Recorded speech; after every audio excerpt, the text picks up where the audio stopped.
Yo.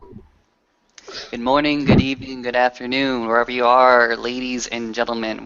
Welcome to another edition of Rage Across New York. Here we set the scene in the middle of the night with the moon incredibly gibbous, the moon incredibly almost full, but not quite full. It is an amorous moon. It was a storytelling moon. It is a moon for Alan Stewart. In the heart of the Sept, in the cairn, there is a simple fire there that Ellen has started many hours ago, and people across Cassette could see him walking around it, pacing as he is wont to do. He has an anxious look on his face. He's been trying to remember, trying to recite to himself the words that he will say, the story that he must tell. He has gone over all the different stories from all the different galliards of the nation that he has gone to, and he's learned quite a lot, but he's picking apart two particular stories he wants to recite tonight, two particular stories he wants to regale his audience with, and he goes ahead and looks up to the crowd, some of which are rather sincere faces, some of which seem rather bored and are starting to doze off for one reason or another. And there are many there that may know of Alan, but not know him as close and as personally as others.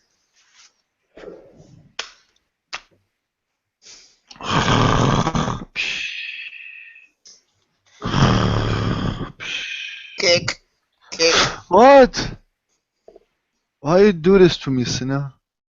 Because it's fun. Okay, I'm going to go back to sleep. No. Why? Not if you're snoring. I'm not snoring. She comes up from behind Cinna.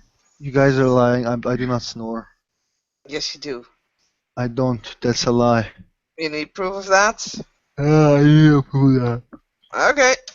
And she grabs her cell phone, puts it on record. Just waits.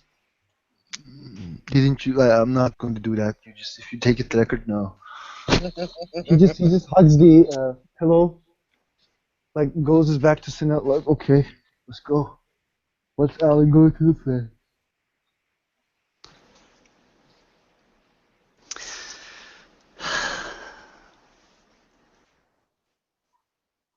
My brothers and sisters, I thank you all for coming tonight. My brothers and sisters of the nation, I have a story for you, a story that relates to one of our oldest tribes, the tribe that used to walk these lands up north in the Canadian and Alaskan landscape, the cold and icy tundra. I tell you a story of the Wendigo, a story about purity, a story about a path to be made, a story of the long, long, cold winter of one Arun. Fisher, an Arun of the Wendigo tribe. He was sent on a mission with his pack to see about, to check upon a few of the natives and how they were interacting with a bunch of the scientists, a bunch of the park people, just the amount of others around here, those who did not belong to the lands but had found themselves there, to make sure that the natives were taken care of, and also to check on the worms' insidious influence there, that mining project that had simply started up and yet was producing so much toxic pollution, both worm and mundane, into the environment. Fisher did not go alone. As I said, he went with his pack, and he saw two of the natives there, but they were wrong. Something was completely and utterly wrong with them. They had been touched by the worm. They had been touched and changed into grotesque femore. The man spewed out tentacles quicker than anybody could realize and ripped one of his pack apart. The woman was easily subdued, but just before the final death stroke, she went ahead and launched a poisonous bearer into one of the new moons, and one of the new moons did succumb to that poison and died, leaving Fisher alone. He walked that icy tundra, alone and cold. Something that you would know if you belong to that tribe. Wendigos do not feel the cold. They are the cold. But as Fisher walked, as Fisher tried to find something to feed himself in this long winter, he felt cold. He knew that his totem had taken his packmates, taking him back to the homeland, and he was left alone. He cried and moaned to himself, "Why have you left me? Why have you left me?" But he continued on. Something you would know. The long winter makes you starve. The long winter makes you hungry, and there's scarcely any prey around to hunt, to fill your belly. And some would say there are so many temptations. The path of the Wendigo is pure. The path of the Wendigo does not involve the rending of flesh for no reason, does not involve murder. But there is one amongst that wilderness that had forgotten. Fisher, while trying to find some prey, found upon himself a white hare and had chased after it. He used his keen eyes, his keen smell, and his limber legs to go ahead and pop, tremble, lunge at the damn thing. And the white hare, fearing for its life, curled into a ball and begged and pleaded, "Please do not eat me. Please do not eat me, Garu. Please do not eat me." And Fisher, his stomach quite empty, his mouth quite flush with saliva, looked at the white hare and demanded, "If you will not feed my belly with your flesh, you will give me something else." And the white hare did give up secrets. Because the white hare had seen, and the white hare had heard. The white hare had hopped around the icy tundra just as long as Fisher had, perhaps even longer, and it had seen a few things. It had seen from the native village, out more western, there was a crash. A big flying machine had crashed into the wilderness. It had heard with its ears. And when it went to investigate, it saw grotesque remains of something. And it saw another Garu, just as lost, just as alone as Fisher, walking a dreadful path. And so Fisher, with his stomach, with his heart now heavy, his stomach heavy, but his heart heavy, knew what he had to do. So he let the hare go, and he chased after the other Garu. And what he saw did not bring him any sort of comfort. He ran towards the flying machine, crashed, and he saw the remains there. He ran to an icy lake and saw Garu dead at the bottom. He ran through to a cliffside and saw another Garu fallen, and even more remains that were eaten. And he ran again and again and again until he found, up on a hill, surrounded by the forest, a shack. You couldn't even call it a shack. It was just a small little hut. Not even a hut. It was something small, not even a tent. It blew and blew and blew in the icy cold winds. It barely stood there. And out in the distance, he heard the screams. Screams of a woman. Screams of a man cut short. But the woman She cried, and there was a softer voice there, one just on the brink of death, but still there. And he knew, Fisher knew, that these people were being terrorized by somebody that had lost his way. So Fisher walked towards his brother. His brother did not hide. His brother stood, or I should say sat, in a clearing with something underneath one of his covers, something underneath one of his blankets. He was full, and yet he had lost his way, while Fisher was completely empty, and yet had also lost his way. Fisher confronted his brother, told him what he had seen, and his brother breaks the bear, looked at him, and admitted to nothing, said nothing, said that he had not lost his way, said that there was nothing wrong.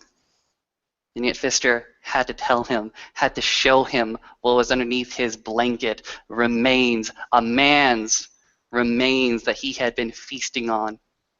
Breaks the bear's eyes. The complete delusion banished. He became mad with rage. He was alone. Fisher was alone. They had both lost their path. They had both become cold in that icy winter. And yet only one of them would come out warm again. Only one of them would be gifted Wendigo's fur again. They both knew this. So they faced each other. Breaks the Bear was an older Rune, and he was so very, very skilled, and he did not suffer hunger pains like Fisher was. Fisher, barely clear, starving, was overwhelmed quite quickly.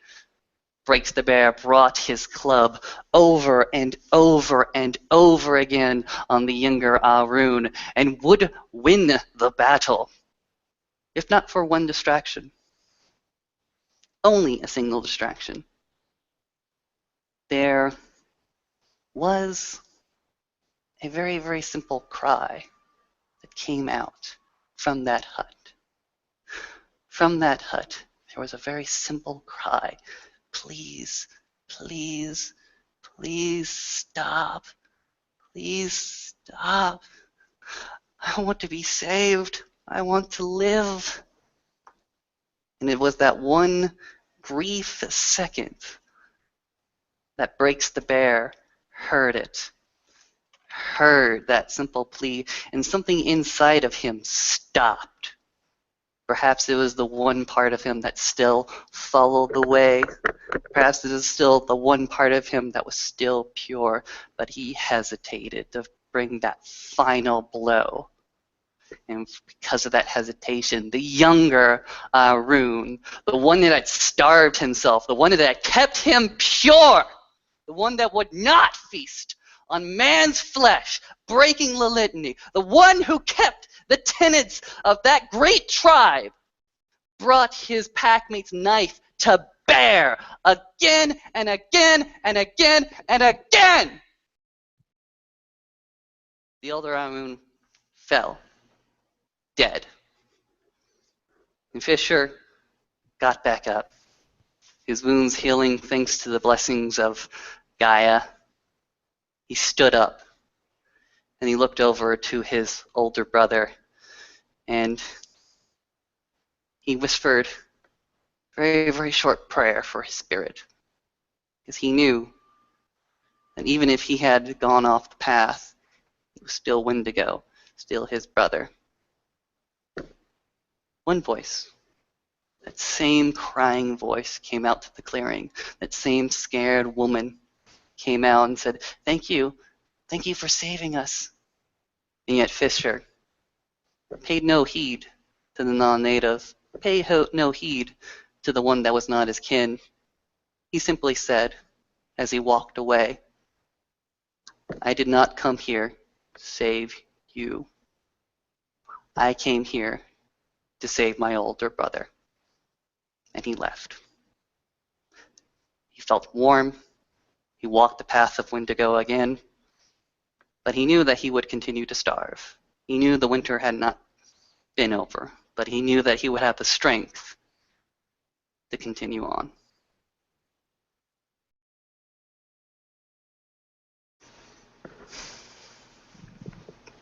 Alan goes ahead and shuts his mouth for a little bit, shakes himself.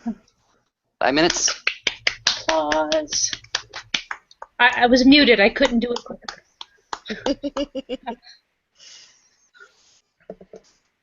Travis, all that time, just was talking with Cinna and listening to the story at the same time. Like he was snoring, Cinna was taking into the recording, and then like Cinna wakes him up, says some stuff, and they talk and talk, but listen at the same time without disrespecting. And he looks at Aaron and says, "Yo, man, he cocked the shit out of the story. Like that was nice, but don't tell him that I told this." Why not? No, he says it from the pack link, by the way. Oh, yeah. Sorry. Point that out, bitch. Yeah. Okay, I will next time. Oh, sorry.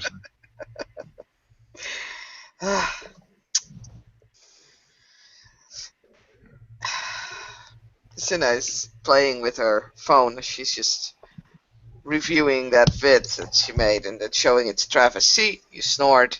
Just need to edit the story away and put some music underneath it, and it's gonna be awesome. Is that actually drool that I'm seeing? Like, let me zoom in for a moment.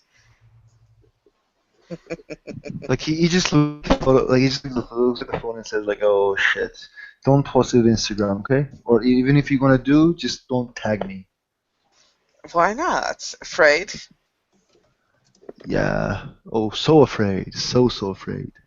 Well, then that's your problem. And she'll stand up and she's gonna walk to Leah and kind of sit down next to her. It's like,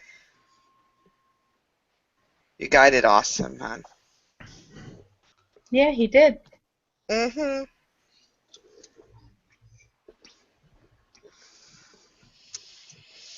He's always telling stories, but that one I think beat them all.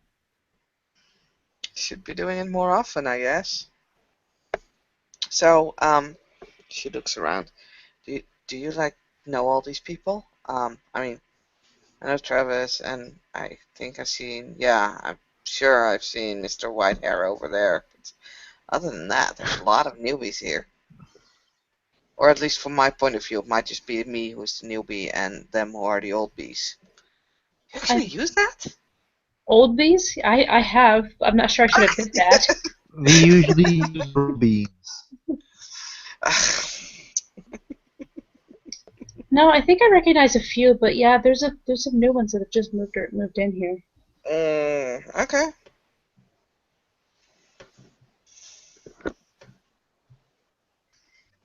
To be fair, I'm not going to name names because I'm not sure who's actually here and who's not.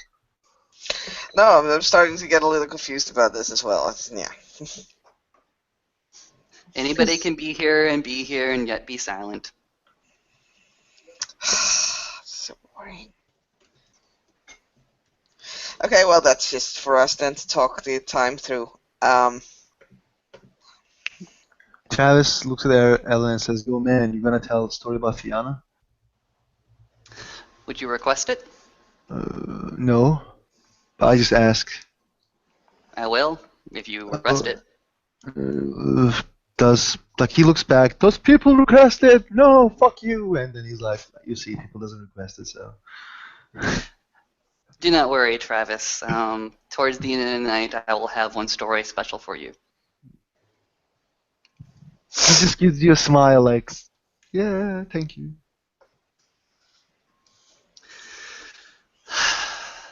Alan goes ahead and shakes himself off again. Seems like he's preparing for the next story.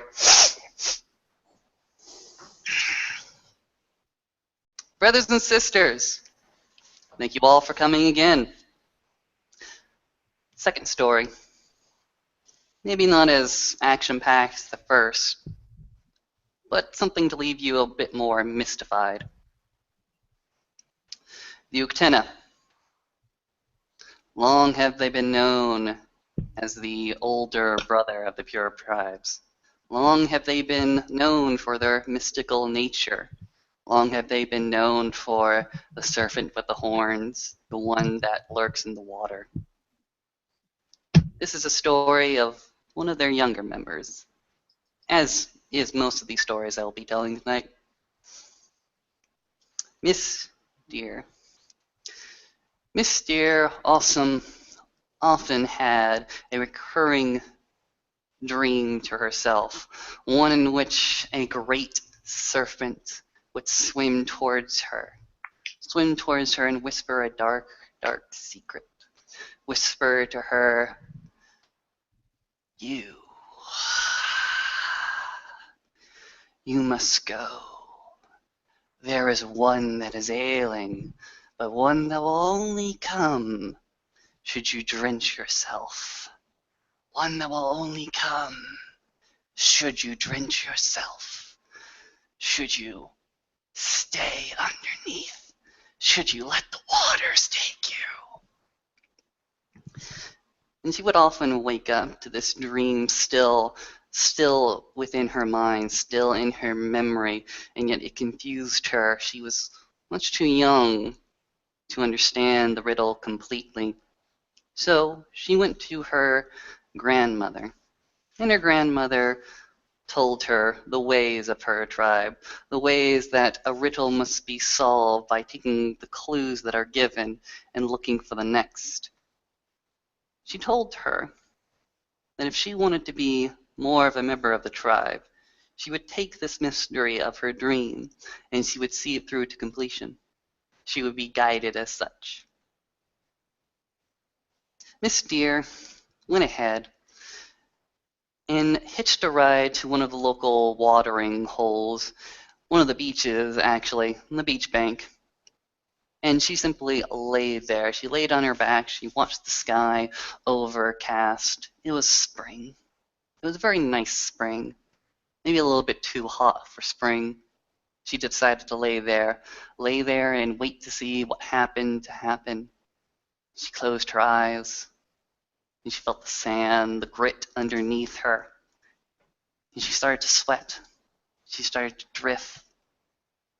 She started to have little beads of sweat flowing over her eyes and her cheeks. It's much, much too hot for spring. Much too hot for spring, she thought to herself. She lost herself. She floated on in this dream within a dream, this waking dream, we want to say, where she's not quite asleep. She's not quite awake either, letting the mysteries flow through her until something comes. A winged shape she sees before her. A winged shape that flutters. A winged shape that goes ahead and flutters and lands next to her. It smells of dead bird. It smells of dead fish. It is a pelican of sorts, an interesting looking bird with a big bill. And it goes ahead and crouches down and whispers, something has long stayed in one place. One of my kin is trapped. We need him back. Bring it back to us. Bring it back to us where the white men watch things and study things they know not of. Come back with us. It is trapped within a quill. Bring it back. Break it. Bring it back. Break it. Bring it back. Break it. Bring it back. Break it. Bring it back. Break it. Those words flow through him to her. Eventually she did wake up from her slumber because of course she had slept. Of course she had slept. Did she sleep? Matters not at the moment. A few of the kin were done fishing and had accidentally awoken her with their revelry. And so Miss Deer decided to hitch the ride back. And she puzzled it. She herself being a Theurge, she herself being a crescent moon, would do well. She remembered these mysteries, do well to riddle this out, until she remembered a place where the white man looked at and studied at things they knew not of. It had to be university. It had to be one of her universities, actually. That's why. That's why it was her. That's why the vision came to her. That's why the Great Spirit came to her. Something to do with her university, where she used to study. So Miss Deer decided to go to see some of her old haunts. And for a second there, she remembered what it was outside of the nation. To be so ignorant and yet be so carefree. But she did not stay there. She walked over to a fountain, the night starting to rise, the moon starting to rise, and she looked into the pond, and she felt herself falling. She fell. She fell into the reflection. She fell into the reflection of herself, that watery reflection, that cold, icy transition between this world and the invisible one. And pretty soon the material world disappeared before her, and she fell into the spiritual. And she looked at her surroundings. They were different. They were older. This penumbral reflection detailing the force that used to be here, and not the monuments, not the buildings, not the hard, cold concrete that it is now, but Gaia's memory of it. And she knew where she was going. She knew she had to go to the museum. And she thought to herself, well, where is this thing? Where is this thing? And she remembered, it would not be up front. It would be in back. So she took on her war form, and she looked at the webbing that was there, the webbing that the weaver and other spires had woven into the umbra to try to reflect the buildings. And she took her mighty claws and she slashed into it again and again and again. But each slash, each break, each bite simply regrew itself with a sticky, calcifying stench. And so she looked at the pattern spider that was doing it and growled at it and fought it off, bit off 1, 2, 3, 4, 8 of its legs, all straight off. And when she was no longer going to be encumbered by pesky patterns and pesky spiders, she continued on into the back room where she saw it. It was an interesting little talon.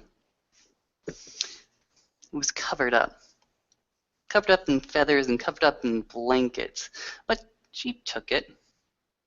She took it, not even noticing the little museum tag.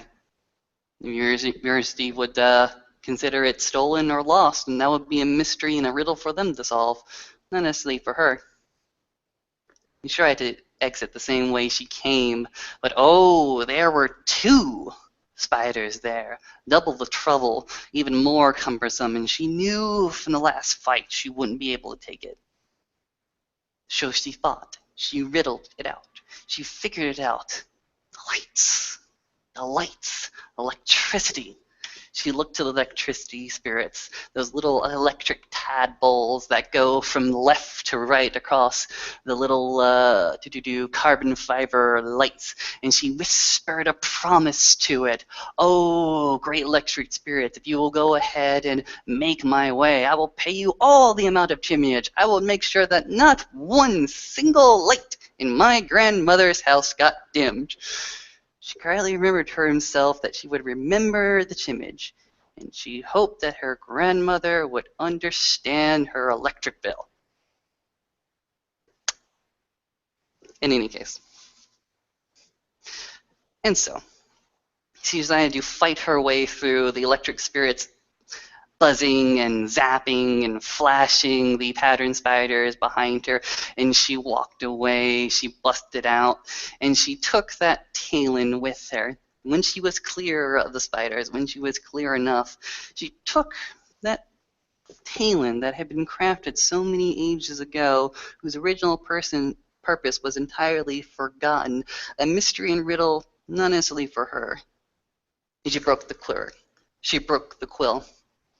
And out, pluming out of that Talon came the spirit that had long been bound, a turkey, both comical and stately, with its bill, with its feathers pluming. It was positively giddy. It looked to her, went ahead and nodded, and went ahead and spirited itself away, back into Gaia's memory, back into the penumbra. Miss Deer would see many, many more mysteries and riddle out many, many more riddles in her time in the Wendigos.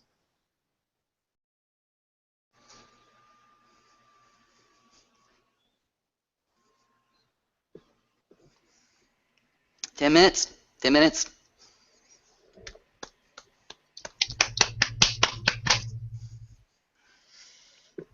Alan will go ahead and sit back down and look at some of his shit that he brought in his cart. Take a glass of water, drink it, let people talk. Sinner will make way to Travis. Kind What's of, up? What? What's up? Yeah. Why do you... You know, you're really annoying sometimes. I know, thank you. You're too. What did I do? But you're really asking this? Let me. Okay. Yeah, bring it on. Today you Yeah, went today. after that warehouse. Before that day, you let yourself pawed by the red talon. Before that day, you were always asking questions. Before that day, you were always, like you were a little bit weird. And then you're always curious, and then overconfident. And before that, like whole before that, like I remember stuff, like calling stuff. And before that, like a lot of stuff as You well. know So what? Shut up. thank you. Okay, let's just shut this up because you remind me myself, by the way. Yeah, I'm sure I do. Man, what's with you? At least I'm doing it because I'm trying to help. If it wasn't for me, you wouldn't even have known about what happened today. He just looks at you and says, "Well, I didn't say you're, I don't like you. I just said you're like that. Keep going. It's gonna be good for you. Or not Fine. gonna. Like, we can find your, like probably we might find, like you might get yourself hurt or killed, but you don't learn without those stuff. So Oh, gee, thanks. no That problem. is Anytime. so comforting a thought. That's I might be dead. But witness, when has death ever been such a concern to you? Why like, you think it's not concern to me? No, sometimes it's here, sometimes it's there. It's merely something to accept sometimes. Well, I think you're right. That is always there. That is always there. But it's a concern for me, which I find myself concerned about that all the time. I don't want to die. Life good. Find a good end, is what you're trying to say? What? He just says what? In this world, there are many, many bad ends, many, many dark streets and dark corridors. So too often do you see someone so ignorant and simply walk down the wrong dark alley and find themselves not at death's door. Death is forgiving, but at some other mischievous, wormy fate where their lives are compromised, their intellect are compromised, their stations of reality is compromised, where Snow. out of legs. Snow. You're one of the weirdest motherfuckers around this set. Thank you. No problem. Anytime. Right. You two are. Yeah. Like you actually broke Travis. Like Travis just like looks at you like complete, not understanding face. Like oh shit. Can I get renowned for that?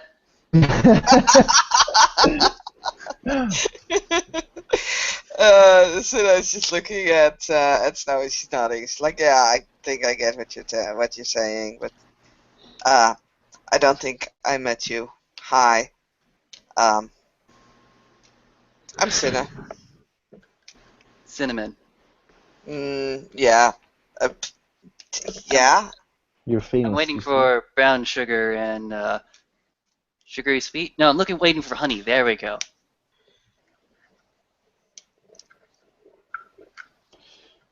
No. Remember, death is only a breath away. Indeed, indeed. The lands of the what do we call those? Not the Deadlands. The Deadlands are so blasé. The Mortis Do what? lands. There we go. Do Let's call what? them Mortis lands. You have to do what? That's the name for it. It's the name we use, or I use. Shadowlands, Dark Umbra. Hmm. But those names are derived. Again, they're derived. Shadowlands. What is so wrong with the shadow? Why are the lands of it so compromising? And the Dark Umbra. Again, the Umbra is just the Umbra. Dark is a characteristic.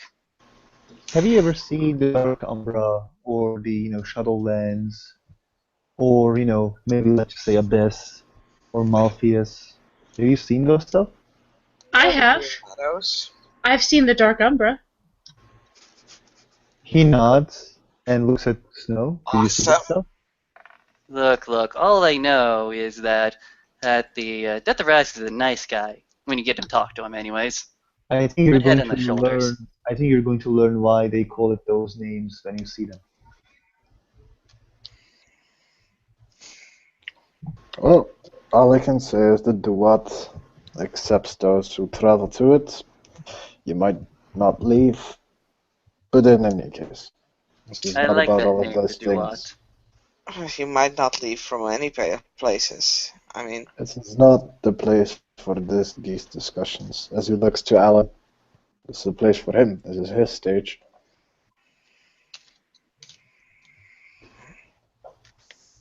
I wish we had karaoke nights in this set, but never mind.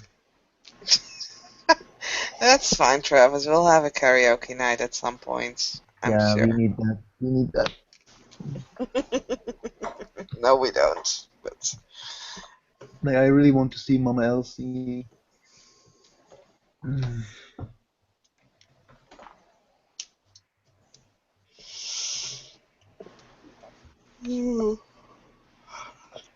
So what are we going to do now? well, we're gonna wait until Alan announces that he's ready for the next story, and until that time, Oh, I thought he was just going to tell two, but I don't Oh, know. No. He I said a believe he 10-minute was. break. So I believe his task was to say one for the tribes present in the sept. wow.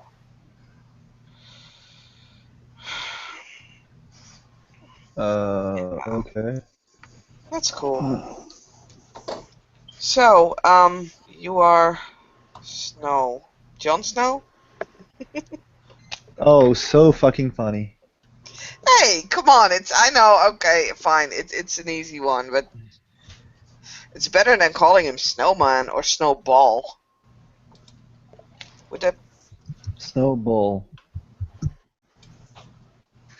There's this little tiny grin that's flowing onto this man's face. It's it's a grin that if you believe that he still had canines would reveal them splendidly. You know, when a wolf or a dog shows you their teeth, that doesn't mean they're happy to see you. Hmm. Yeah, She don't know. She's seen that many times. She backs away. See, that's why it's not a good idea. I told you so.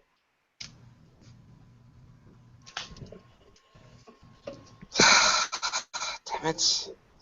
Not doing anything right nowadays, can I? No, I find the sentiment very entertaining. Up, down, Sure you do. up, down, funk you up. Up, down, funk you up. Up, down, funk you up. Up, down, funk you up. Up, down, funk you up. Travis, What? stop it. Why? Because I ask. Hey guys, hey guys, hey guys, hey guys, hey guys, hey guys. What? Oh, sorry.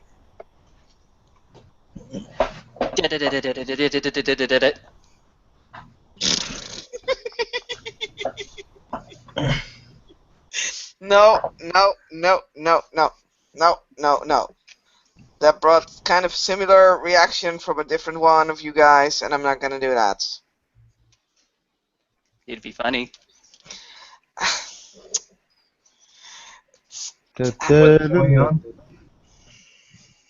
We're Out of character, Logan's walking up to this group that I'm assuming is gathered.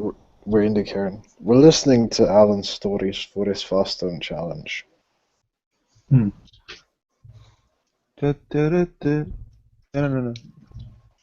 There's a little break now, that's why we're all talking. Oh, So, Logan's gonna walk up. Leo will wave to him.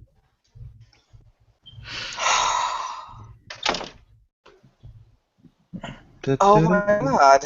It's like she hasn't seen him since actually the first night that she actually learned about, well, werewolves and everything, so. And he's been very nice that night. So, she's actually taking like a few almost running steps into his direction and stops. She's like, no, don't do that, because he's probably not interested anyway in even saying something, because she's just kinfolk. She backs down. He's wearing an Yeah, no, open. wait, time out. As Cinnamon is Cinna is slowing down, there's a quick sharp leading her, intimidating her to continue running. Damn it. There's a. Sure. He's wearing an open hooded sweatshirt. The hood is down, but everybody can pretty much plainly see a T-shirt underneath the sweatshirt that says, "I'm not saying I'm Batman, but no one has ever seen me or Batman in the same room together." Oh, you are just asking for this, aren't you?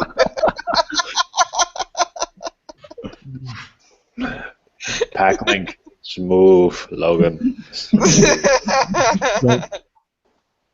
Like I remember when we bought that T-shirt, it was funny, but like I should we should find more T-shirts for you. As Snow barked, and she was like, okay, crap. She'll just keep on running until she's standing like in front of Logan, and she's like, hi. Brothers and sisters.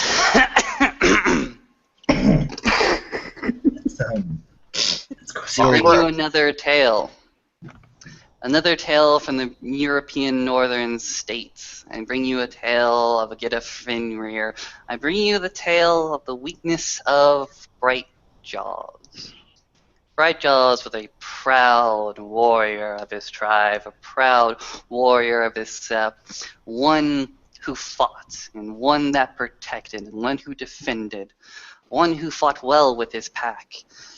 And every single encounter that he went into, from his time as a cub to his rite of passage on to becoming the warrior that he is, the Cleothan Fostern that he eventually became, he did not have a single strike on him.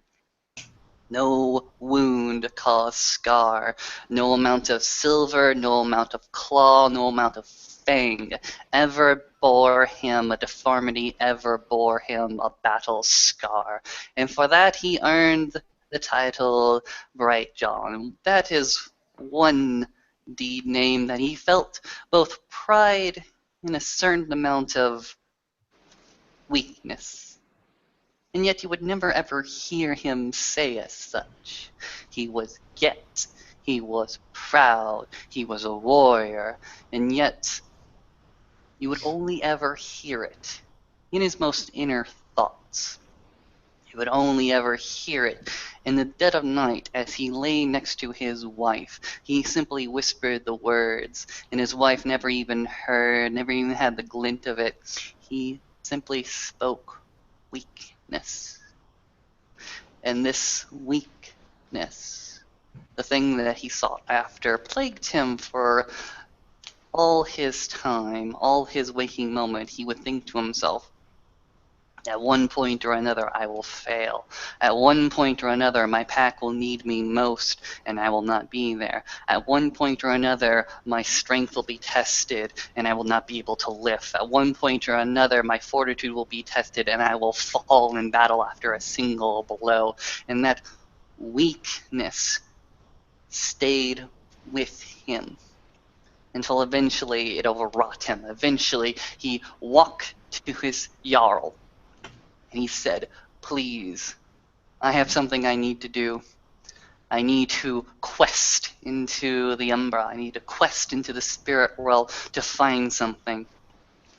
And his Jarl looked to him and he simply said, you have done so many great things. You have fought so many great battles, and I cannot bear to lose you even for a single fortnight. What are you seeking?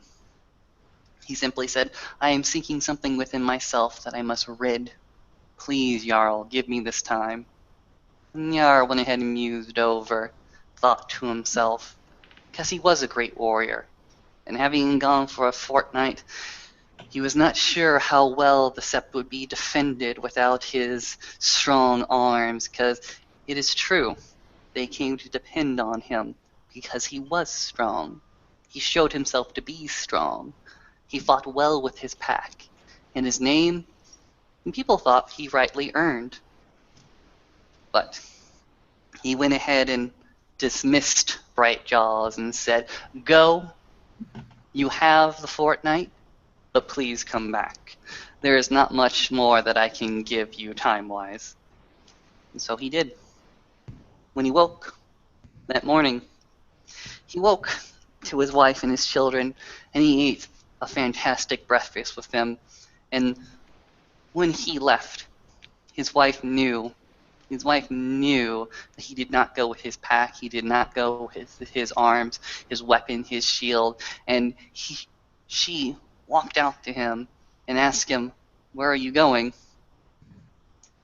was only then that Brightjaws would ever admit it, but he said, I am looking for something.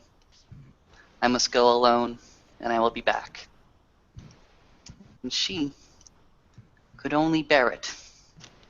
She was Fenrir kin. And Fenrir kin look at their warriors and know that at one point they will have to be just as strong with them, stand just as straight.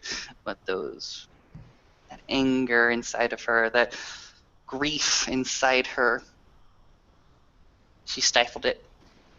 She continued to go on, take care of the children. Brightjaws, I should say, walked into the Umbra without ever knowing that he walked into the Umbra. And in the Umbra, there were two paths laid before him. One where his Luna's light did not shine. One where Luna's light did shine. Where Luna's light did shine, it was bright, it was hopeful, it was peaceful. It was wonderful. It was the memory of Gaia and all wonderful things that are blessed under its gaze. But he looked back to the left path, the one that was dark, the one that was morbid, the one that was dying, and he looked at the left path and said, this is where I must go.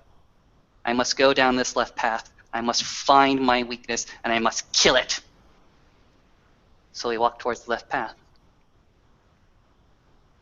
As he walked towards the left path, the forest around him started to decay, started to die. It was a winter, and then it was a terrible winter, and then it was decades of winter. Brush crumbled, twigs cracked, until eventually he came upon a bush that did not settle, a bush that was full of life. And out of that bush came a bane. But one bane, nary a problem. But behind that bane was a horde. On the left and right side of the path, there was a horde of them. And he looked to himself, for he had no arms. He had no weapons. He had no shield. He was not armed, but not for long. He took on his war form. He saw the nearest, strongest piece of timber that was in these dead lands. He ripped it from the roots, and he went ahead and smashed the horde over and over again, not letting one wave get close to him. For you see, a Fenrir who is clever is never a Fenrir who is unarmed. The Banes being disposed, their carcasses starting to rot and fester back into the land, he continued on. But he heard something. He heard something, and he knew he was on the right path. Saul, well, he heard, again I say, the soft patter. He knew that his weakness was close. He knew that he would kill his weakness if he followed that soft pattering. He continued on. As he continued on, he saw another tree.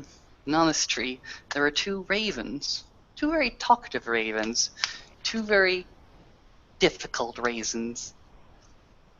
He went ahead and called out to him because he knew of the deals that Fenrir had made with several other spirit broods, and he asked him, "Hey, do you know where my weakness lies?"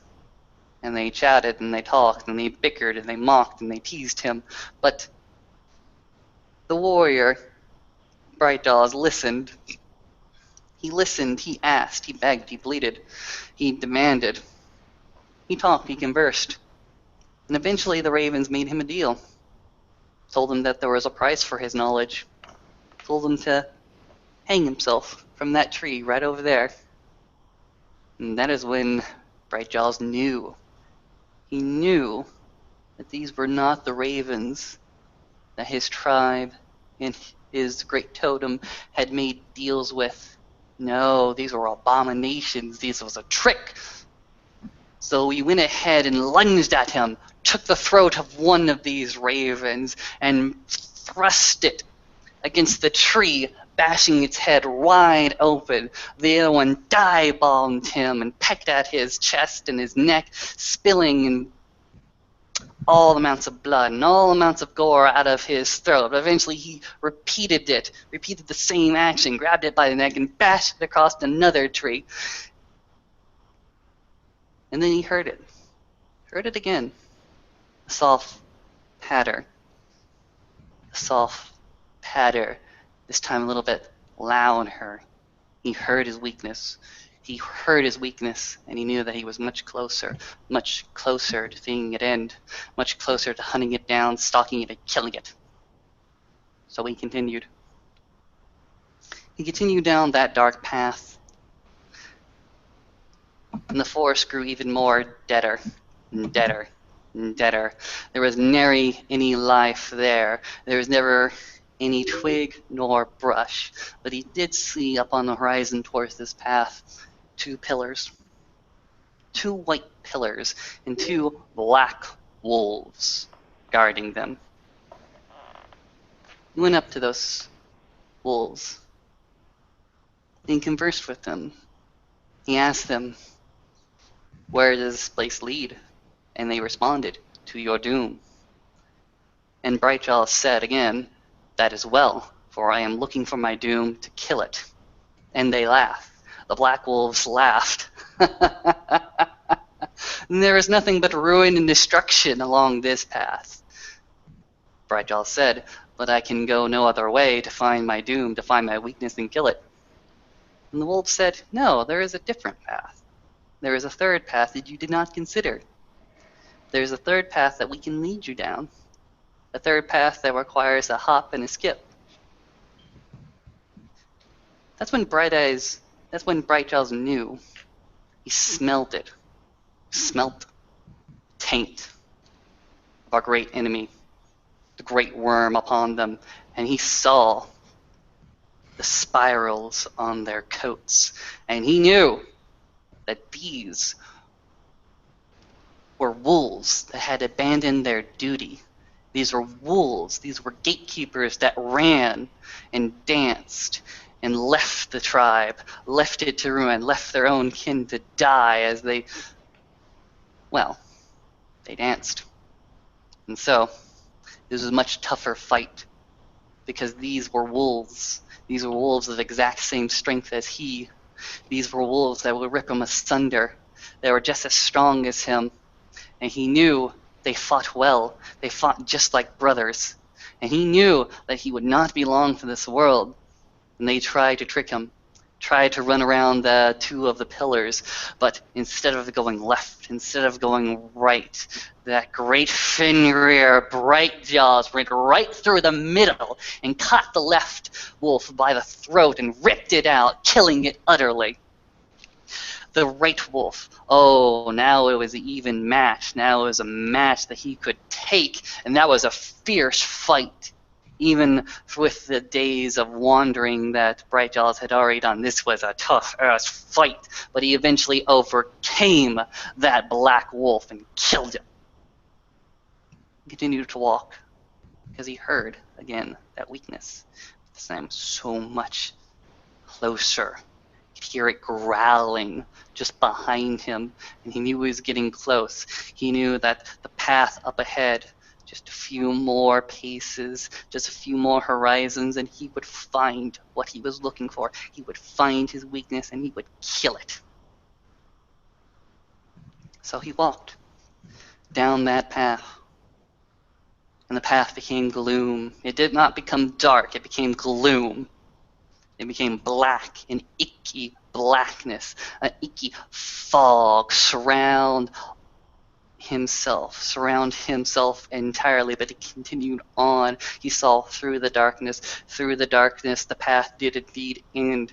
It ended in a long canyon that stretched out from left to right, from horizon to horizon, and he knew that his weakness was there. He knew he could feel it. That is when behind him, a loud voice convicted him. "My child!" He turned around, and there was Fenrir, the great wolf, the one that would eat man and horse alike in a single jaw drop. He saw it, and he was mad and angry, his yellow eyes in complete and utter disdain and anger. "My child, why do you come here? Why are you here?" And Bright Jaws yelled out to him and said, "I am looking for my weakness. I am looking for my weakness to kill it. It has plagued me since the time I was born. I do not want to fail. I do not want one day for my strength to fall. I do not want one day for me to get a glancing blow and die." And great Fenrir looked at him with even more disdain, and he asked him, "Do you want to see it? Do you want to see where your weakness lies, young one?" And Bright Jaw said, "Yes, of course, I want to see it." And in an instant, from his chest came a huge pain as his ribs were ripped apart away from him, as his torso was opened up, and his heart, his beating heart, flew from him onto the ground. And great Fenrir pointed at it with his nose. "That is where your weakness lies. That is doubt that lies in your heart. Now, do you understand? It is only within your heart, within yourself, you think you have weakness. Do you question my judgment to make you one of my children? Do you? If you want to survive, if you want to get rid of your weakness, you will pull yourself out of this. You will eat your heart, and you will return to your sept now. And Brightjaws fell, for his heart was taken from him, and all he could do was his hands, slicked with the redness of his own blood, crawl over to where his heart was, grab it, place it into his mouth, and eat, and eat, and eat. It was several days afterwards that out from the Umbra came a Garu with his chest scarred completely and utterly. And from then on, Brightjaws did not feel weakness. Brightjaws felt the pride of being one of Fenrir's brood, and from then on, Brightjaws was known as Scarred Heart. And his legend continues through one of his true-born daughters, who was an amazing Galliard, who I give credit to the story to.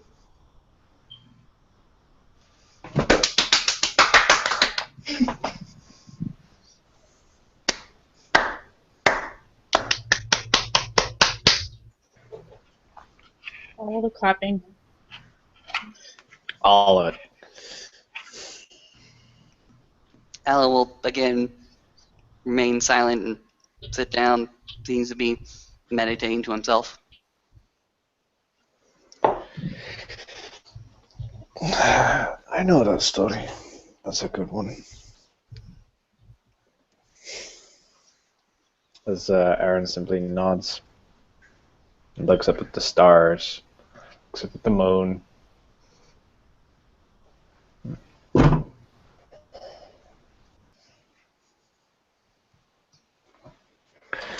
It's a good one indeed. It's a very Fenrir story. But just because it is a Fenrir story doesn't mean it doesn't hold an example for all of us. I did not mean to insult his integrity. I'm just saying it's a very Fenrir story. Appropriate for the task at hand, do you not believe so?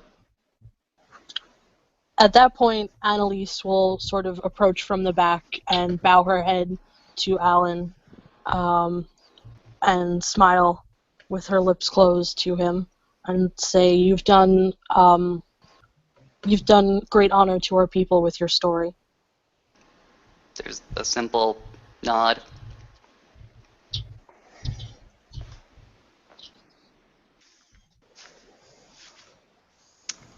It's like, hey folks, I'm just waiting for the crash and burning cars. Logan will look over at Aaron. How many more of these does he have? I believe at least 6. His task was to tell as many stories of great significance. One for each tribe.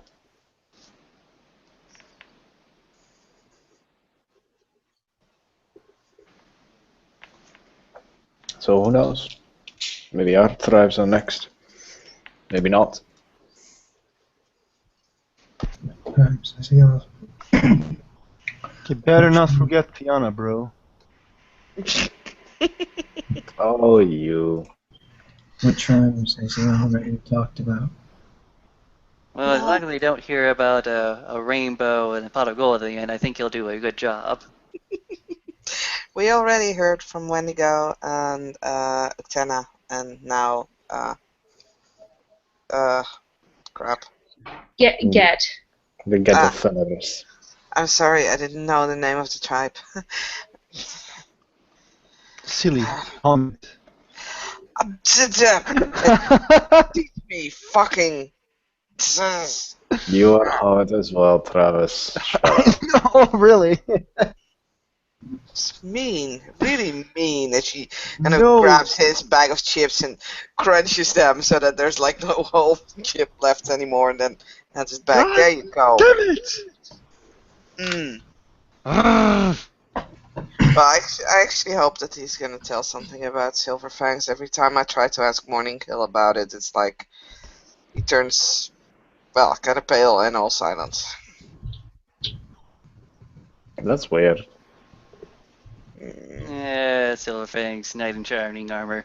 I'm hoping he doesn't tell that story. That's that. I don't like the Arthur story very much. It's like, yo, we Arthur? kings, we rule. We kings, yo, we rule, yo. Do we? Awesome. Looks at Snow. Do you rule? He rules his pack. I choose not to think of it as rulership. I don't do much of that. That would be dishonest. Mm. And besides, not every man can be a king, but every man can be a knight. Well, you can always rule your own kingdom. Doesn't necessarily have any other inhabitants in it. I mean, no one's telling me what to do, so technically that means I'm You're ruling doing- myself. Means Senna's the queen. Sinner rules in the house. Sinna's the queen. A man is a king in his own house. A man needs to put his house in order. Or it's really just the idea that a man needs to take responsibility for what's around him, what he controls, what he can do, his little aura, his little. Actually, I'm gonna go with a something I learned a little while ago. The web. The idea that each person here has a certain web that they're responsible for, their influence. And yes, you're alright, I did hear this from a spider. And he always told me, you gotta be responsible for nodes. Always be responsible for nodes. Make sure things going in goes out there. Here, make sure that goes there. Here, and this goes here. Here. Because your web is responsible for your neighbor's web as well. Because you share nodes there. Get it? Yeah, got it. And depending on what's important to you, that's what becomes your node. And the idea is that's very hard to reach beyond your node. In other words, it's very hard to reach your neighbor to fix their problems. So therefore, it's only courteous for you to keep your own web in order. Makes sense. But what if you choose to let go of that and wanna? Well, if you choose to grapple or task yourself with problems beyond yourself, well, more good luck for you. You won't see much reward or see much feedback. I don't do that. It's more that I don't care about. I don't care about fucking other people's problem. It's their problem. I care about my own shit, and I don't want to care for my own shit so that others can take care of their own shit. I want to take care of my own shit so that they can take care of their own shit without me having to worry about them. I want to be free. But you must also understand the problems of your neighbors can easily become your problems as well. You both share a node. Then I just choose to hang my web to a different node. Pull a stake and leave. Thus the escape of the coward. No man is an island unto themselves. Well, luckily then, to repeat the words of Eowyn, I am no man. She is Cinnamon. Cinnamon. I'm a woman. You walk on 2 feet, you are born with 2 legs and 2 arms. Yeah. So? Like, I've seen people behave more or less like men, despite the fact whether they walked on 2 feet or not. I've seen people walk on 4 feet actually glances at Logan at that point, will behave more like men than some of the men that I know. That's because there's an inherent truth that everyone's an animal. It's just man is the best at it, the best at survival, the best at adaptation. And in this world, they're on top. So, Well, that's what they claim to be, but I think that's a matter of perspective. He's not wrong, you know. It's still a matter of perspective. oh, you're telling me the woman's on top? I'm not saying that's not a great time, but Ugh, Oh, that God! was kind of terrible. Yeah, Yeah. it's actually really just awful. I Yeah. think you just lost some wisdom for that, bro. Oh my God, you are like Travis, but weirder, aren't you? You're like one of his kind, right? we have different perspective, but you're not far from the truth. You see, Travis looks at you with dead eyes. Smiling grin. Fiona, was it? Right, Travis? He doesn't answer. He just looks at you. Mm, Continue. Just watch through the evening. Sometime one of the best tricks that you can learn is to find knowledge not simply by asking. Ask away if you can, but by listening. I think Sherlock Holmes. Sherlock Holmes. Sherlock Holmes.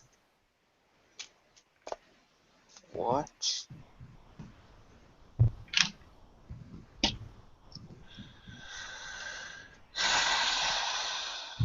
I'm thoroughly confused by this individual. I don't mean to ruin their fun, but I'm pretty sure they're two different tribes. Oh, thanks, Leah. I'm not really familiar with that yet. But I didn't explain which tribe, so you can still play with her. So go ahead, guys. You're really mean. What? At least I took you partly out of the dark. Well, Alex- true, Alex- yeah. So if I'm just gonna go through all the tribes that I know, in the end I'm gonna hopefully get it right, or realize that there are more tribes than I think there are, right? And there are probably more tribes than you think there are, and I can see Oh. why he likes you. Ooh, what? Point that comment directly at Leah. She will just kind of. She'll laugh, actually. Thanks. Well, what do you know about the tribes so far, Sina? Well, I know a few of them, but there is Uktena, there's Wendigo, I know those two. I don't know what they are or what they look like. Well, I know what they look like because I've seen Kachina and Katori and Rowan. I know about your tribe because you wander around the world, but I don't actually know your name. Something with Striders, but that's kind of where it stops. I know Travis's, but I don't know what they are except rude. Except what she said. Leah's smirking over here. What did she say? She said rude. She said that she doesn't know what your tribe is called, but that they're rude. And she knows what they're called also. But Oh, yeah, okay. everybody started laughing there, so. Aaron's not laughing. Well, Sina wasn't either. Actually, she was really serious. Like, except that they're rude and that they're something like Fiona. Oh, I know about what's it called, red talents, and that they don't like humans.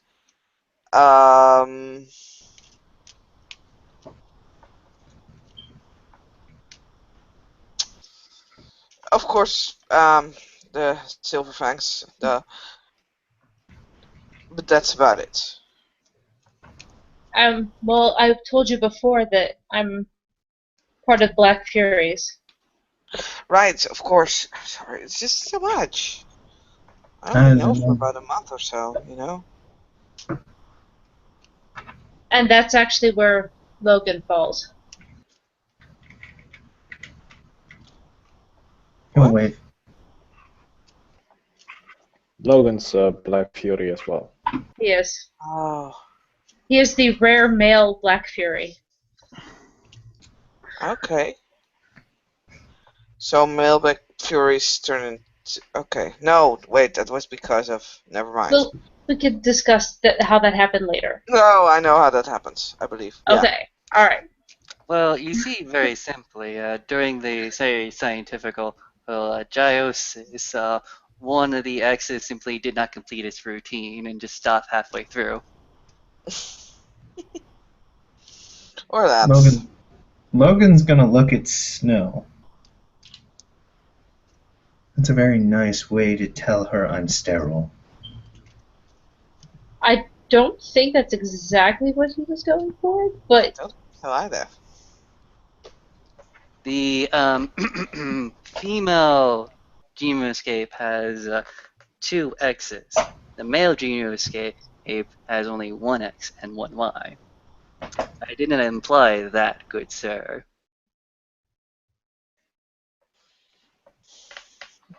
My mistake.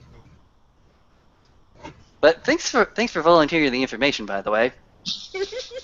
But that's it is educational, I suppose. It is handy to know.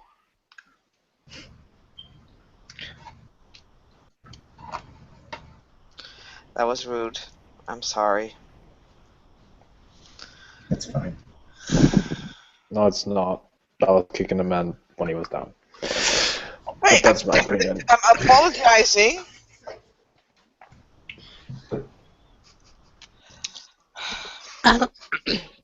Annalise kind of looks around, looks up, and goes, "The stars look really nice tonight, guys. Is that the Big Dipper?"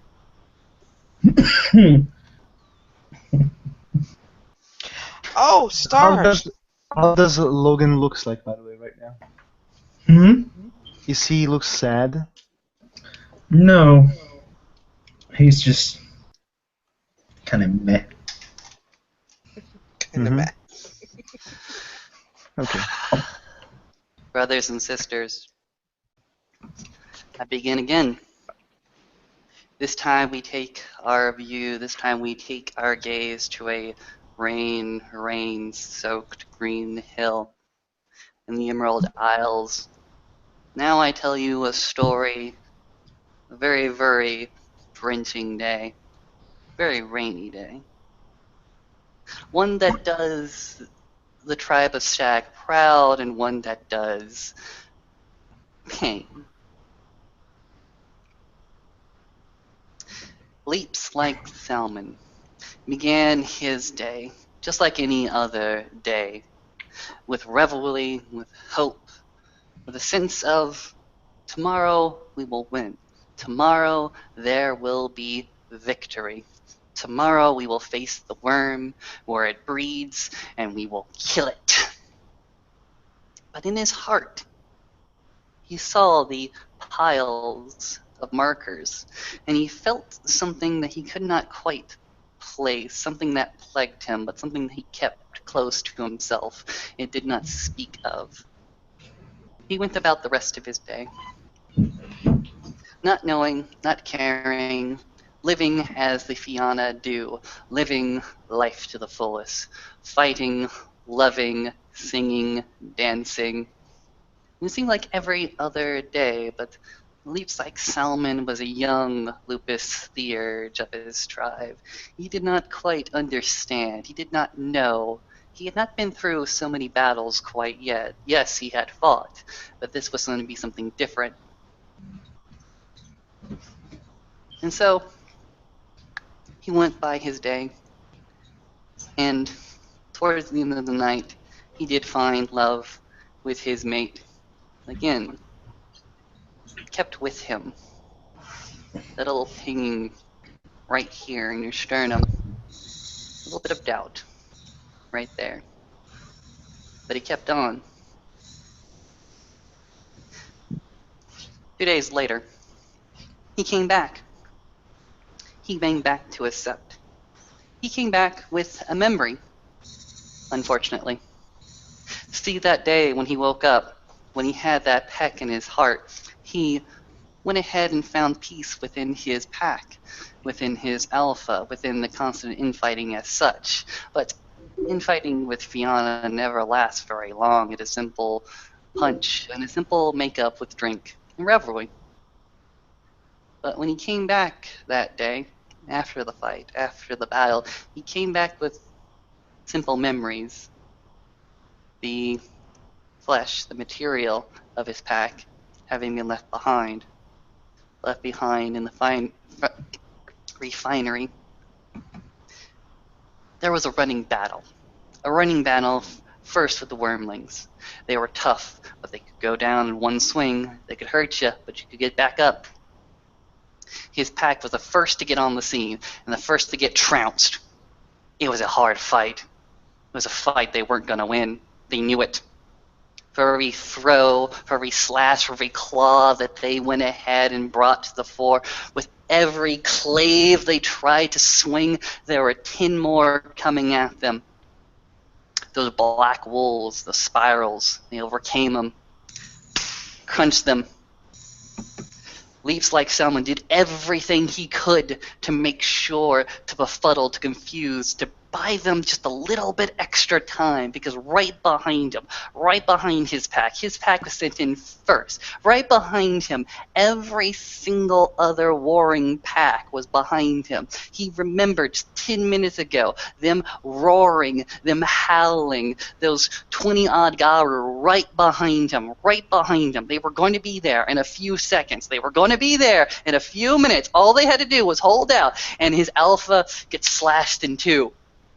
Right before his eyes. He could do nothing. He tried to run over to save another one of his pack, but he was brought low by another clave from the black spirals, and as he lost consciousness, all he could think was, this is how it goes, this is how it ends, But he recovered. Lily won too.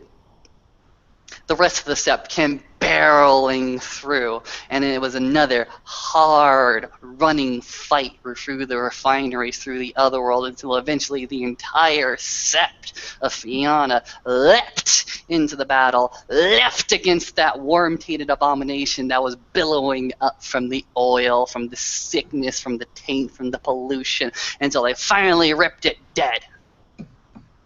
And there was much revelry. And there was much rejoicing back within the sept. Everybody was singing howls of praise, howls of victory, but Leaps like Salmon, his heart was heavy. His heart was so heavy. Go to the revelry. He strayed away. And it took an elder of the Fianna tribe, to come to him, to point back at those markers, those death markers, and tell him, or at least ask him, or at least maybe advise. He said, you may think that those piles of stones mean nothing but death. But let me tell you this, son. Drink this. Handed the flask over. Leaps like Salmon drank it hesitantly. We are all Gaian warriors. We are called by the mother, and we are called by Stag. We are warriors through and through. Even you, son. Though you speak with spirits, though you are a crescent moon, you are indeed a warrior. It is what we are all called to. And in some cases, it's predetermined how you will fall in battle. You may look at me, and I am a grandfather, but just a grandfather. I am not long for this world, but I know that if I do fall, when I do fall, when this body can no longer hold me, when I fall and my spirit returns back to my ancestors, I will know that I will live a good life. You see all those markers, and you may see death, but I do not. I see warriors who fought, who won, who loved, who singed and danced to the fullest of their capabilities, just as Stag wanted us to. please come back. Please come back, Leaps. Enjoy the rest of your sept. And he did. He came back, and the Galliards, they sung. They sung of victory. They sung of glory. They sung of defeating that worm today. But as the Galliards talked about the first part of that encounter, Leaps like Salmon could not help himself but howl and ring out and cry of how his own pack were the first to land and the first to fall. And though he'd not had but a tenth of the skill of the Elder Galliard, his passion won through, and he saw his mate and his alpha mate in the audience, and his mate was full of pride, and his alpha's mate was mixed of pride and misery, because his alpha's mate knew that he would have to go on without her. And as they sung reveille, as they sung victory, as they sung pride, that was only half of it. Because they sung of grief, they sung of sorrow. That is what you must remember. Though the Fianna are full of revelry, that does not mean they do not have pain.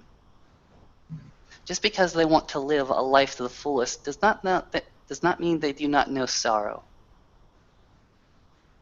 This is the story I leave you with, as Leaps in the Salmon still has that pain to him, but finds the strength to continue living the good life.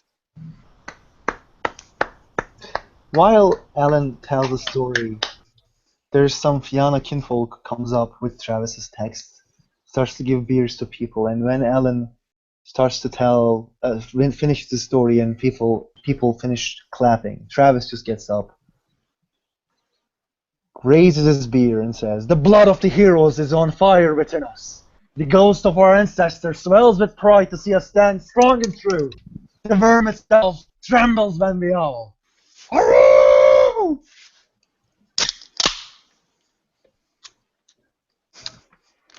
And he starts to drink his beer.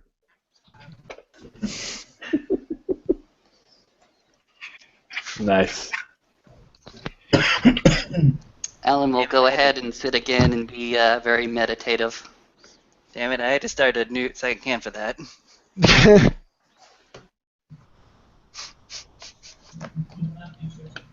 See? Death is not always a bad thing. It's just a thing. He just face palms like, God.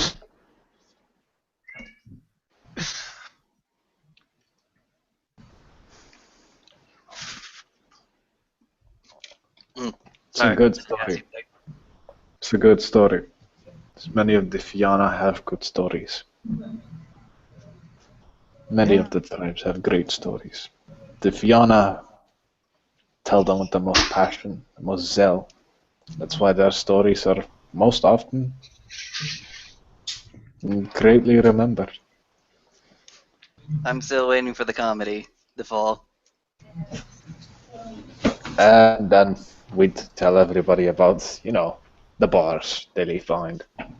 There we go. Sorry, Travis. It's true, though. It's true. I You live a life to the fullest. I've seen you and Jason the Storm hit a bar. Well, The guy become the second Bill Gates. I do have a question, though. Actually, Travis, I have a very particular question for you. Ask away. Do you know... Okay. It can't be in the 1940s. That's a little too late. 1930s, 1920s? How did your people deal with Prohibition? I don't know, to be honest. Must have been a very, very cold, cold day. Why do you think speakeasies came around? I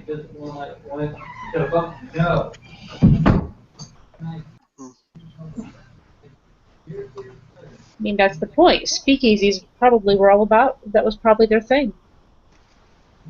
Oh, well. Was it, Travis? Were the Fianna in bed with the mobsters? He just like looks at Snow. He just shakes his head like, no, I'm not going to start doing anything now.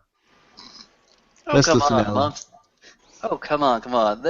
Everyone remembers the Al Capone's, the Bonnie and Clydes of the old days. Come on, you don't tell me there's great stories there.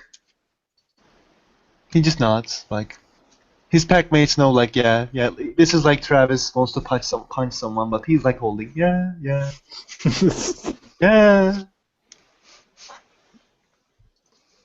Not saying anything. Not saying anything.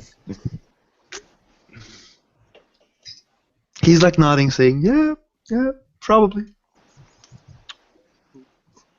You Awesome know stories. about as much as the beer tap when it. You know about as much as the beer tap, don't you? Mm-hmm. 2 plus 2 equals 4.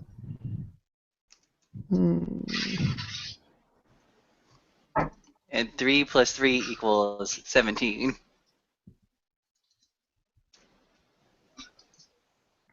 You're totally right. You started zoning out like 5 minutes ago, didn't you? What? I merely said that Travis has a small wiener.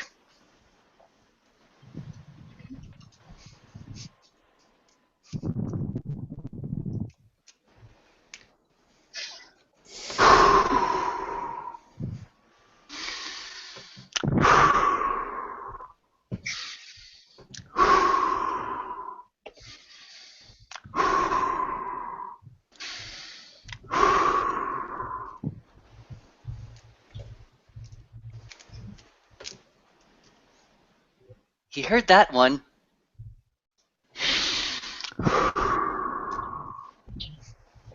Alright. Enough jokes. Let's leave that to the new moons. Oh, come on. I thought the comedian in the Watchers was a great guy. Snow. Mm-hmm. Come on.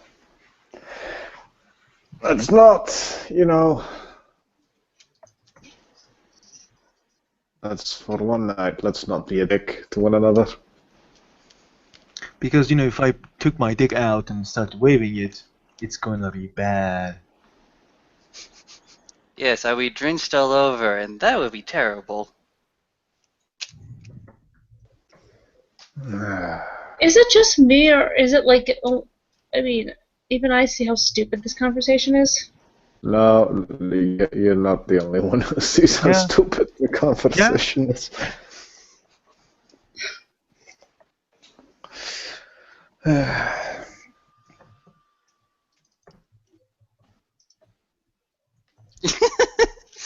I just read the thing. Lol. Trying real hard. Trying so hard. He still deeply breathes, like here to listen stories.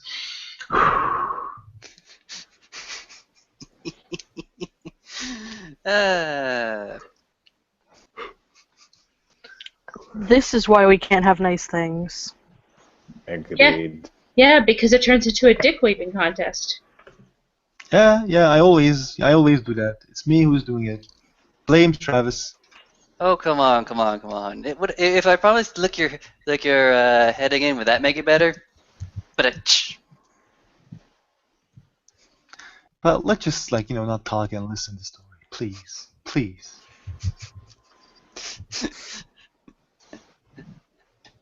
This is why I don't drink, people. You should drink. It's good for you.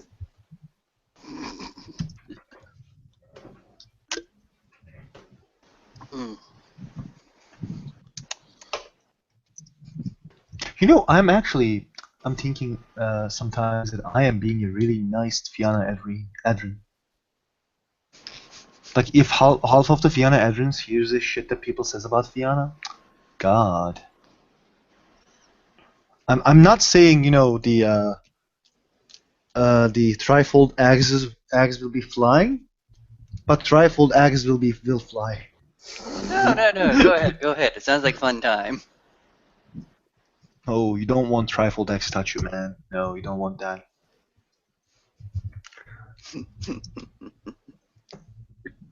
Like I realized that the skin of our people is very resilient. Probably pop back in a while. Travis, from a tackling, he just says, Aaron, I want to kill him, but I'm not going to. Can you please, tell something to do, as you're... Because if I tell, I will look like I am being an Adrian, shut him up. Can you please shut him up? Cool. I will. Thank you. Both of you, stop. Sorry, my alpha. Like I can be quiet. I can be very, very quiet. Quiet as the grave. Quiet as Duant. Hey, Snow. Mm-hmm. Do you really, really want to be as quiet as the dead? That sounds Because fun. we have ways for that. He's directly looking at Snow when he says that, and he's like, "Do you really want to see? Do you really want to know what it's like to be dead?"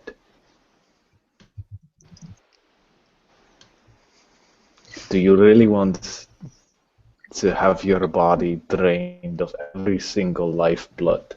Do you really want to have your life force slipping away? Because if you want to, I can send you to the LWOD, even for just a little moment. Can we do it after the stories? Depends on your behavior. I'll just mention here as a helpful tidbit, since I actually have seen the Dark Umbra, and it's not a pretty place. You don't want to go there. You know where the truth is, my good sirs? The truth is grim, dark, and dirty. So if there's a grim, dark, and dirty place, that must be where the truth is sometimes. So you're saying that you want to go to the grim, dark, and dirty place? I'm saying that we must all accept the truth, and sometimes the truth is grim, dark, and dirty. Actually, I know I'm not the main storyteller here, but I do know of a certain place. It's up north. It's not exactly someplace very nice. Some place called, Twin Meadows, I think? That is a nice place that like to cloud its own truth. They learn certain enough. Oh,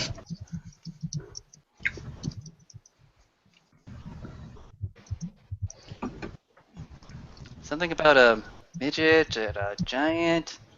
Man, that was a really, really weird town. Although the receptionist was very, very nice, even if she had banged two different people and didn't know who the child was. So sweet, sweet people there. Very reasonable price combinations as well. Oh my.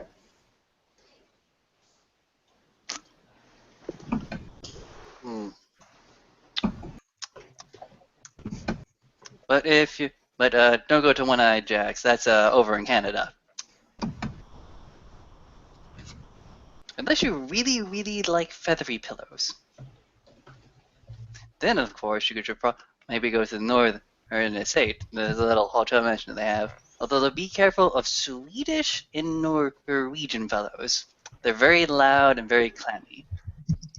You should probably stop insulting my people. That would be a wise choice.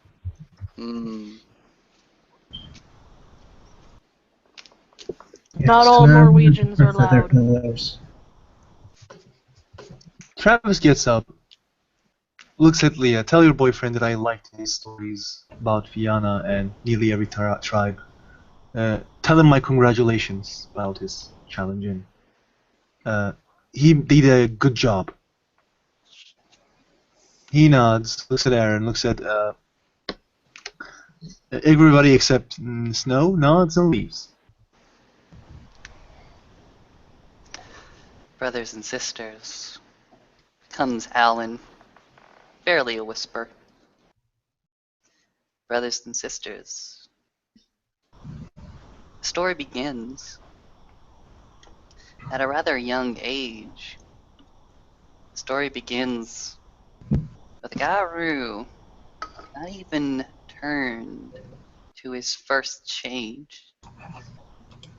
It begins quite innocently enough, sleeping soundly. There is a boy with cropped hair, sleeping oh so silently. And above him, there hangs but a figure, a form, a silhouette, something that is indistinct and not even entirely there. It hangs. It hangs there and whispers to the young boy, whispers to Tony, "You must see. You must find again. Why? You must see. You must find. Please. Please have your mind open. Please go back. Go back to where your people began. Go back." And suddenly, ever so suddenly it often does, the young boy goes ahead and wakes up and cries, "Mother, where are you? I saw a ghost!" And of course, his mother never comes. His mother is always away, but his father does come and retrieve them, try to calm him down as much as possible. The young Tony not really understanding, the young Tony never being in the know, the young Tony always having these very, very weird visions, very, very weird dreams that came to him, but he never spoke them. The last time he spoke of them, they were stares, there were questions, there were complications. So within his own heart, he kept all those visions, all those dreams to himself, except those few bursts and outbursts late, dark in the night.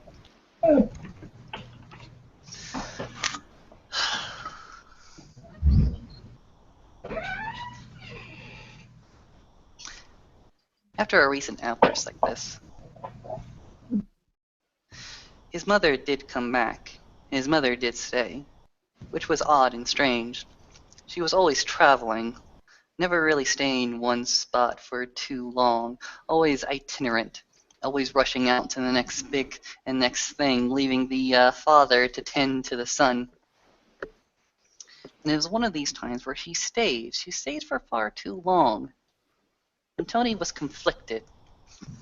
He was conflicted because in his heart he missed the ghost. The ghost was a lady. The ghost, while weird, while eerie, was always speaking something to him. And his curious mind kept going over in his head, riddling and riddling exactly where did this voice come from? Where did she come from? She came in a white dress. A white dress that was negligible. Where did she come from? From what age? From what history? Where did she come from? And while Tony's mother was there, she never showed herself. That ghost was away, never beset him, even in his dreams, never did. And so the mother, quite concerned for her son, because she saw the signs. She could see just a few weeks later what would happen. So she sought the advice of her elders. And while Tony was sleeping again, sleeping away from his mother, he had that same dream again. Same white figure, silhouette, indistinct. But something more came from it. This spirit, this ghost, whatever it once was, came to him, took a hold of him, reached out, touched him, and he was transported through time, through history, through space, through geology, through a long, long travel, all the way back to home, to that ancestral home, to the time of pyramids, to the time of sand, to the Nile. He saw, he fought, he ran. He was strong, he was an adult. He ran with wolves, sleek, jackals. No, he ran with jackals. That's what he ran with. And he fought. He fought dead things. Dead things that just wanted his blood. Dead things that fought faster, hit harder than anything he'd ever seen before. And they came in droves, and they drove him away. And that woman, that ghostly visitor, was there as well and guided him through, told him, you must see, you must witness, you must... Before he could actually wake up, before his eyes actually sprang open, the door was broken into his own bedroom, and there he saw it. There he saw the dead things, the bloodthirsty things, come out of his dream into his waking world, and he ran. He scooted his ass out of the window. He ran. He did not even stop to put on a pair of sandals. He did not stop to put on a pair of shoes. He just simply out the door, running faster, running longer than he ever did. His own spirit taking flight, his legs extending longer and longer and longer, while those things, those dead things, those bloodthirsty things with fangs ready to drink him dry, chased after him, and he felt that rage we all feel just before that first change overtakes you. He felt it then, and he became the Kranos. It was an early change. No one could deny that, but it helped him in that fight. He took down the bloodthirsty things one after another, and he came back home to see his mother there, because his mother had gone to her elders, had sought advice, and thought that this was the best course of action. Little Tony looked at her, because that ghostly visitor was never going to be there anymore. He knew that in his heart of hearts. He had to see her again, and yet his mother forced this change on him. He knew that. Instinctively, he knew that. He looked at his mother. He said, I'm going to find her again. And his mother said, ghosts are dangerous. And he said, I don't care. I will walk, and I will find her again. And so, Tony left his home, just like his ancestors did so very, very long ago. But he knew that he would find his way back to his true home, because that is the way of the Silent Strider. They know that the mystery will be solved if they can only find it, if they can only travel far enough.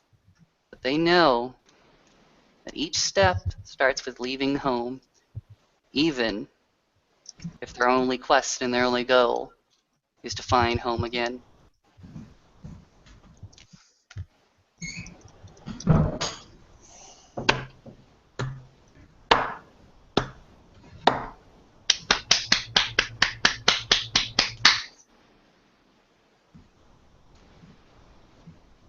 Leaving home, I guess. I guess if you want to put it in that perspective, that would fit. Alan sits, contemplative, meditative again.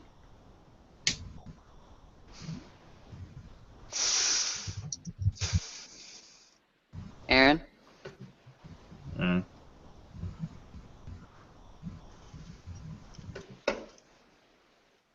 Do you believe that I am Foster now?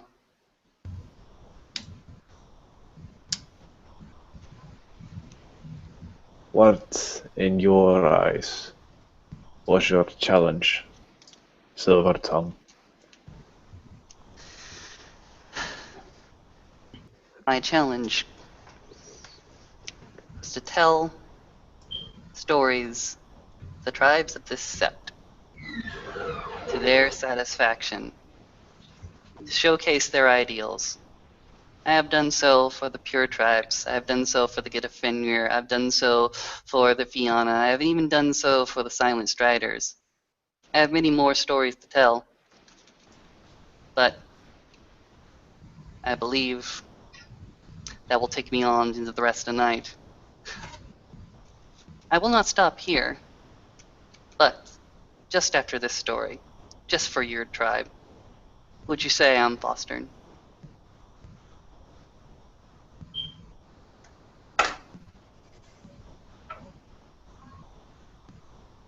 There aren't many that can tell a story to, well, grasp the Striders. The one thing they do grasp, however, is we walk. We find, we leave, we tell.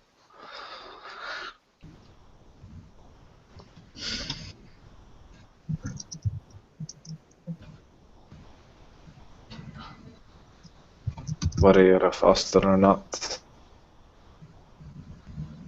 it's up to the one who gave you the challenge. And I can't give you any false hope or false dishope by telling you you're not, or if you are. Very well. There's one tribe present at this circle that I have not yet given a story to. I will do so, and I will continue on with the rest of the stories afterwards. The night does go on long, and most of you may already leave before I am done. So I will tell this one last story, and I will continue on after you all leave.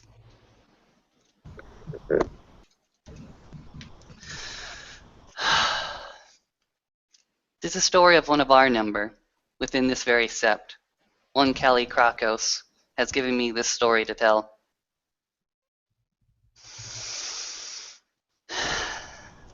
Kali Krakos, during her time as Cleof, during her time previously in the last sept,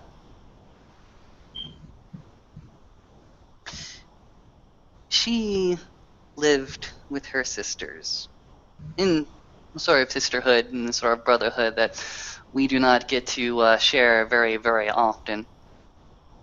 They were proud, they were brave, they gave their all to Gaia, and they followed certain ideals. One of which somebody decided to poke quite deliberately. The worm and its minions knew how to poke at the Black Furies, knew what would set them off into a frenzy. And there was such a corporation, Avalon, that specialized in childcare. But just beneath that veneer of wanting to take care of children, there was certainly an amount of abuse going on, an amount of taint being brought there to suffer the little children. And so the Furies went ahead and decided to stock up their arms and take the fight to them. Callie, with her battle sisters, with Megan, decided to storm the facility. And the Fomori that were there were easy fodder, easy enough to kill. The worst offenders were dispatched in a second. And while they were all enjoying the revelry of having a fresh kill, of having won the battle, they were shot. For it was an ambush. For as I told earlier, the worm knew how to poke at the Furies, knew what would set them off, what would tick them off, and they were beset by machine fire, and they were shot down. One of the number was shot and did not get back up. That was Megan. She will be remembered as a loyal friend to all of her sisters. And the elder within that strike force yelled at the younger members to go on, to run away, that this was a fight, this was an ambush, this was something they could not take on. And so the elder Fury, in all her rage, set herself upon the worm's minions, those that were shooting automatic fire, those that were shooting assault rifles, and threw herself into that fight. The elder left a keepsake to one of her daughters, so that one of her daughters could pass it on to one of her sisters, so that her memory would not be lost. And so, while the evil, wormish influence of Avalon was never to be seen from again, they did lose some people. But it was a glorious death nonetheless, because you do not see Avalon there anymore. You do not see their childcare services. You do not see their toys. You do not see their medicine being pushed in any one of those aisles anymore. And that was because a few brave, glorious Fury gave their lives to make sure that that would not happen again.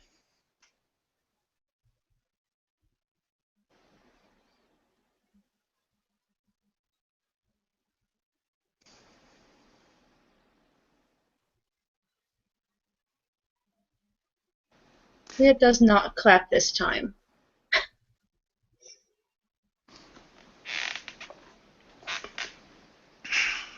She's too busy trying to keep her emotions together.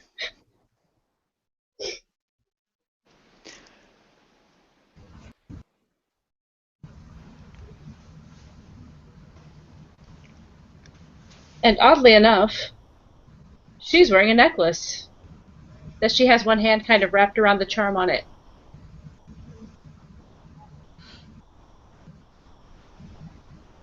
Logan sits forward.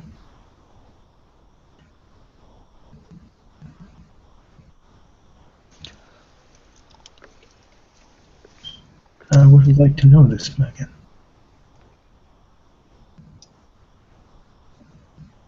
As far as I heard, she was loyal, she was trusted, she had an open heart and open arms to anybody.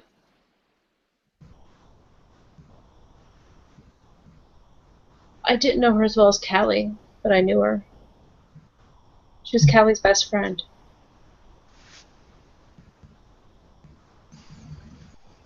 And the elder, of course, was my mom.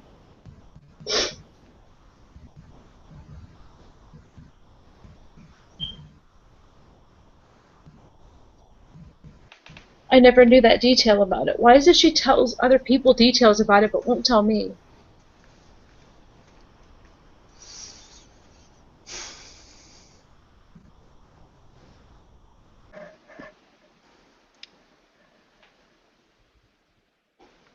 We often think that ignorance is the best way to spare those we love from pain.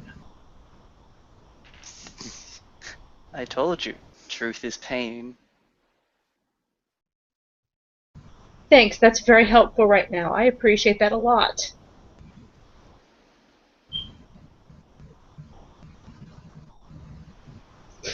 It's not supposed to help. Good, because it didn't. I think I'd better go.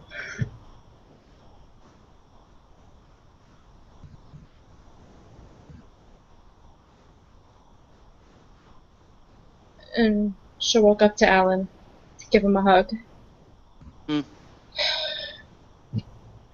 Sorry, I need to go. I understand. And she leaves.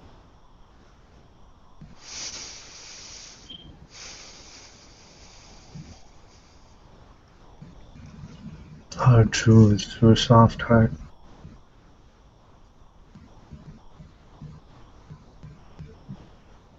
Does anyone here know of the Bonar Dives and Dumpsters? I do. This is a tale about him and his rite of passage. The Bonars. What can you say about the Bonars? They are survivalists. They have survived long and they have survived hard. They have survived in the worst environments possible, in the cities. We are in a Bonar sept, and this is a rough life.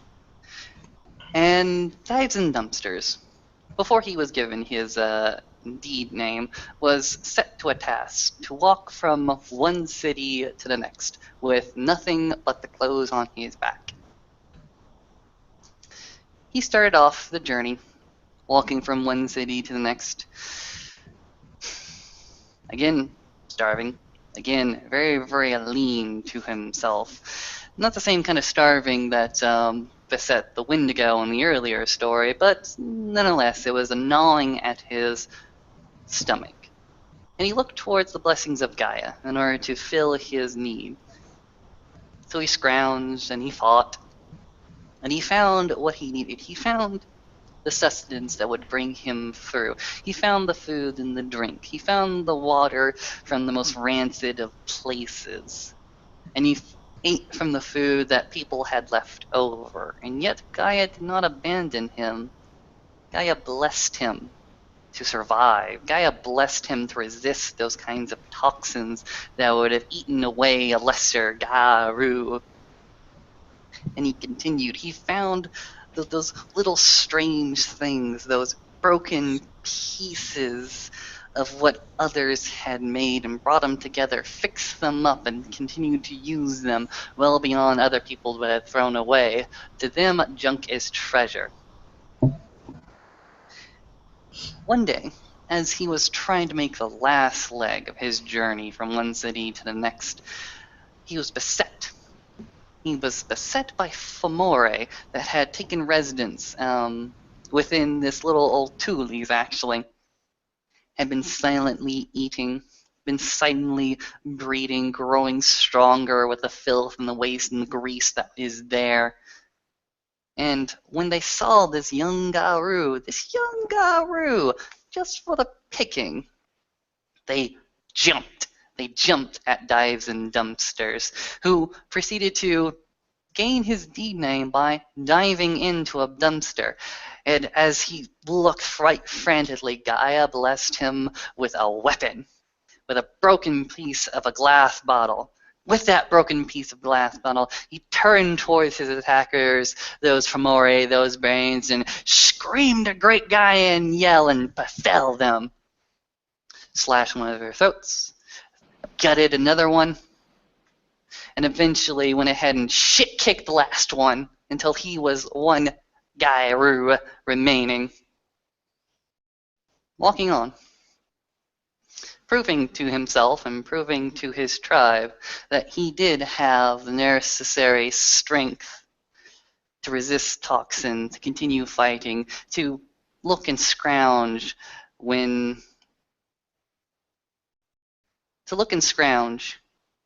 and to base his survival on the blessings of Gaia.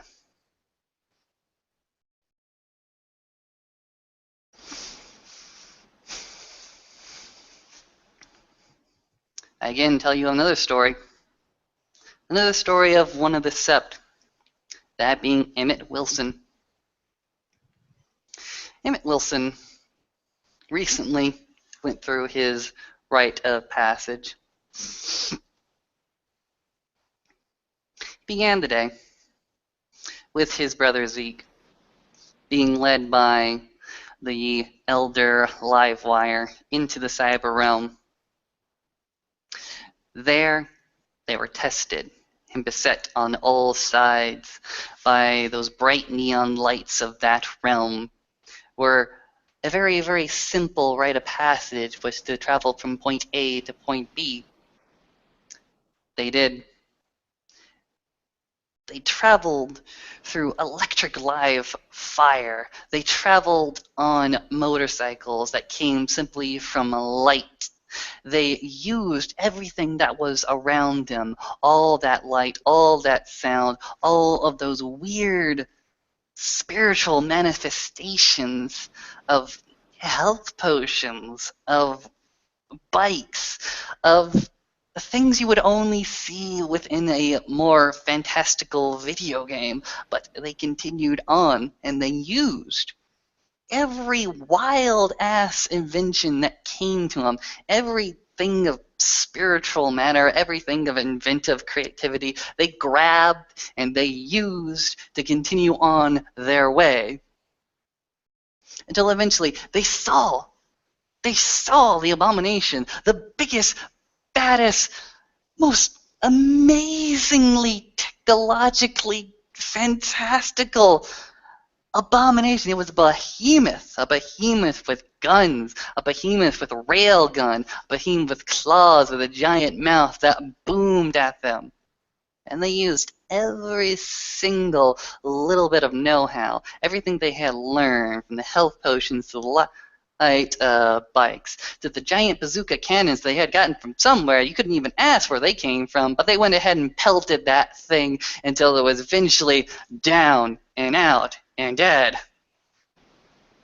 And they eventually got to goddamn point B. Went out after a long and exhausting and exhilarating adventure. What they had learned, what those two glasswalkers had learned, is that in order to survive in the New Age, you had to use every single thing you got available to you. Every new and crazy invention you have to grab a hold of and use to the best of your abilities. This was the lesson that the elder Livewire gave to them before his life was taken. And this is a lesson that they keep in their hearts even to the day.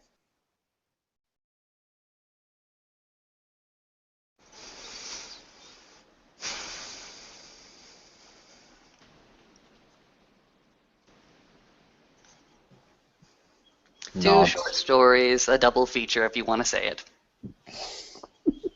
Very good, Alan.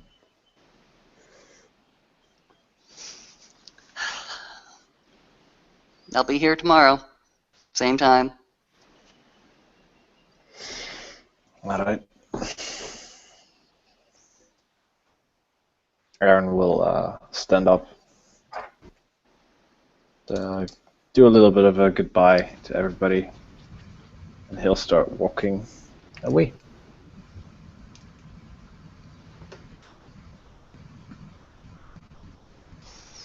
The fire at this moment is starting to get actually dead. The fire that was started earlier in this evening that, blazed so awesomely toward the beginning and started to peter out and peter out and petered out until there was nothing but embers. But even as they are embers, there is a little bit of twilight coming in. And Alan just sort of standing there looking at the audience, sort of walking away from him.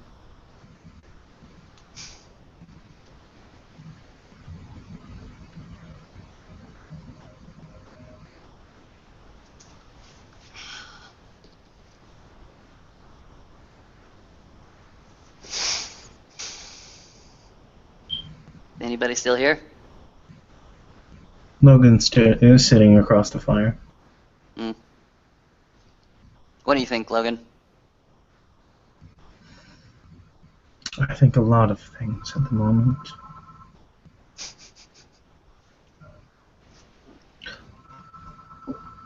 I had never heard the story of Scarlet Heart before.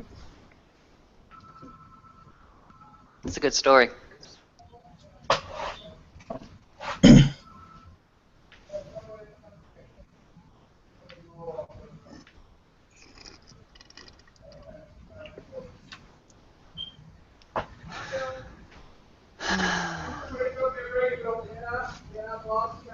It's getting light out.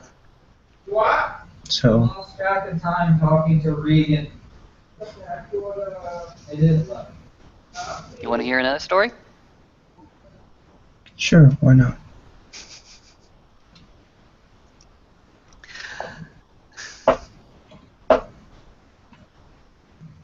my voice leaves me. But let me tell you the story of Guiding Hand. There is a sept in the great Mediterranean Sea that is home to the Black Furies. The Black Furies kept it isolated, kept it safe, kept it away from prying eyes. Through use of their theurge, through use of the great water magics, kept it hidden. But they kept it open. They kept one channel safe for the children of Gaia. And that was simply because the children of Gaia were quite open, quite honest, and quite peace-loving, rather meek. And they had made good trades with this particular Black Fury sept over in the past. And they knew something about that island. They knew that something was off about it. The balance there starting to peter ever so slightly away from them. The Black Furies saw it within their crops, within their people, within their own illnesses. They saw it ever so slightly peter away from them. They looked up, and they saw that Helios was too strong in the sky, was too bright, too angry. And they saw that the rain did not come, and they grew ever so worried. And so, a wise man of the children of Gaia made himself known to the Furies. He made himself known, and he studied. He did not go blindly into this. No, he studied the sept. He studied the sept and the umbral scape for a very, very long time, noticing how the crops were dry, noticing how creatures were sunburnt day in, day out, with no respite, with no refuge. He saw the high mountains within this particular umbral scape, and he got to thinking, for he was a clever, wise man. He looked at one of the other spirit talkers and told him, I wish to speak to Helios. 'Twas an interesting concept. Helios was a very powerful spirit. Very, very powerful, very, very angry. To get close to the spirit would leave you burnt from its very, very rage. But the child of Gaia was like, it will not matter. I can calm it. They looked at him. They looked at this child of Gaia. It said that he could calm the very, very great spirit of Helios itself. And they shook their heads as if this was not going to happen, as this would be a very, very bad tale to say at the end. But they let it go through. They went ahead and took the journey up to the mountaintop where the shrine to Helios was. And the spirit talkers of the Black Furies incited the ritual to bring the great sun spirit to their midst. And when he was summoned, oh, was the power there. Oh, did it burn the skin simply to stay within its presence. But Guiding Hand simply stood there, calm, serene. And he looked at his fellows, and he looked behind him, and he saw the ice that was there. For there was ice in this umbral landscape. There was ice atop that mountain. And Guiding Hand simply said to Helios, I feel the anger there, and I wish to calm you. You are a great and powerful spirit, but your presence is sometimes not necessary. Helios went ahead and took hold of himself, and you could see the rage in his face as he go ahead and turned the full brunt of his rage towards this child of Gaia.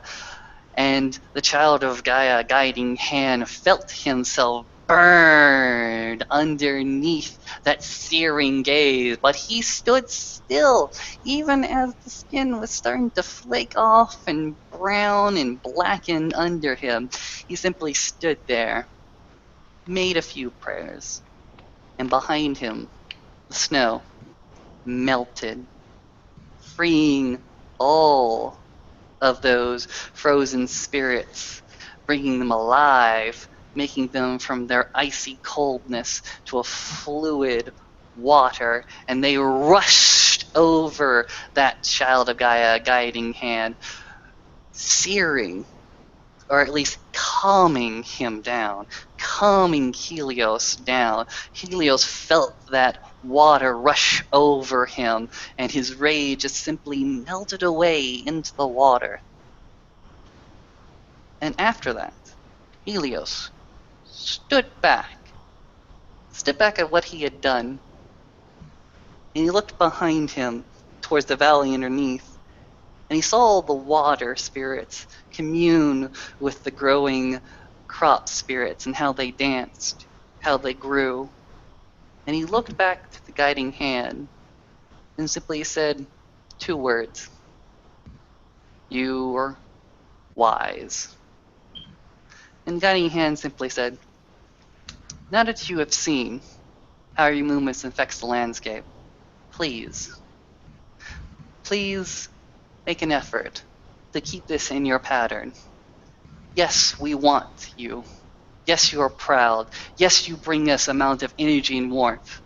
But sometimes you need to bring that warmth, that energy to here, so that you can freeze these frozen spirits, so that the waters can flow, and so that the crops beneath can continue to grow."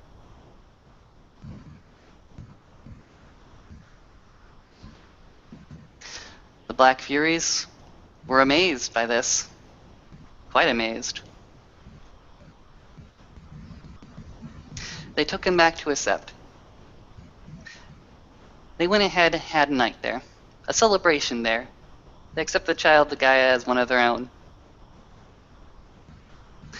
And perhaps, maybe perhaps love flowed too freely. But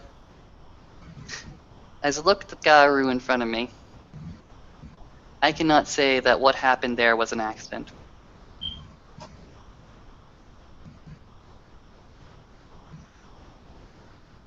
Logan, do you understand?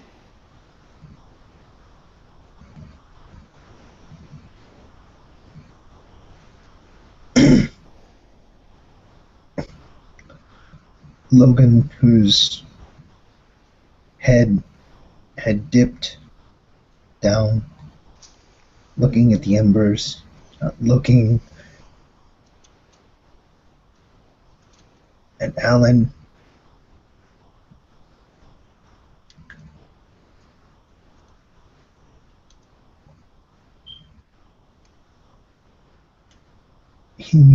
His head draws up slightly,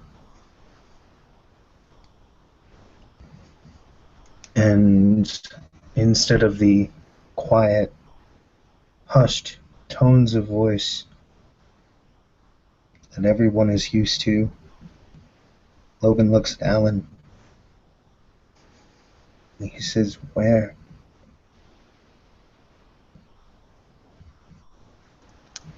Where is the sept?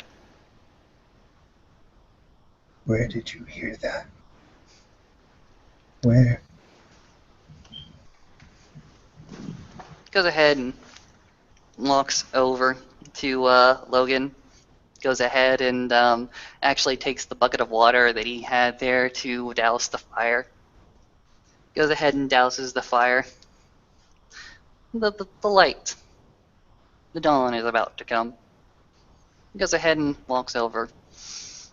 Simply whispers, "I can give you the name of the galliard that gave me this tale, and he will take you, or at least give you the next step, to whatever you're looking for. Logan, what are you looking for?"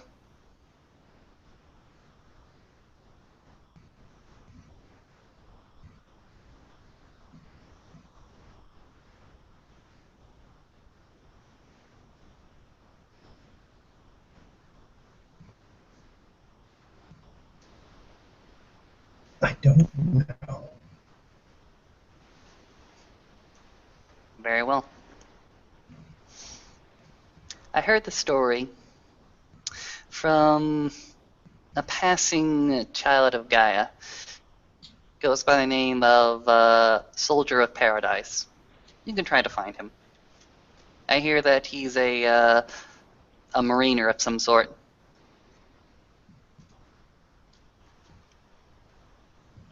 Let me ask you this, Logan. In your eyes, am I fostered?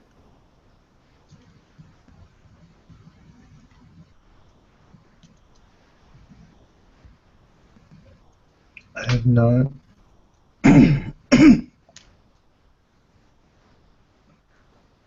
I have not yet made fostering myself.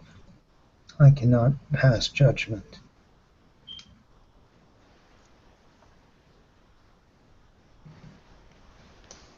But you have given me a great boon.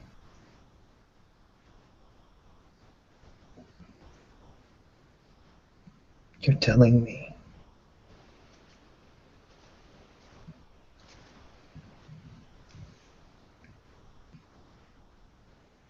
what you're telling me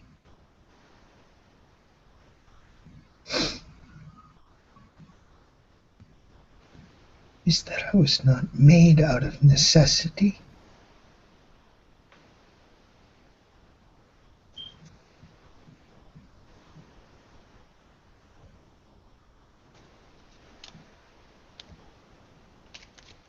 No. You were not made out of necessity. You were made out of the passion of two very interesting individuals.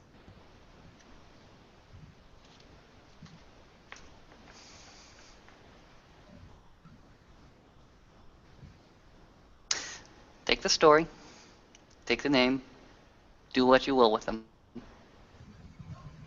You may leave me, as it is getting long and long and long, and there are many stories for me to tell, but it will not be this night.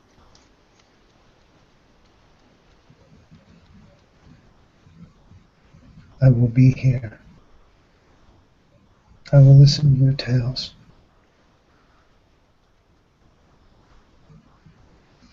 Thank you. You're welcome. Snow. Oh. Alan gets his shit, throws his bag onto his shoulder. Go home? I can do that. Alan will proceed to start walking out of the cairn, making sure that the fire is off, or at least doused all the way. Walking with Snow in his helmet form. He'll simply say, "What do you think of it?"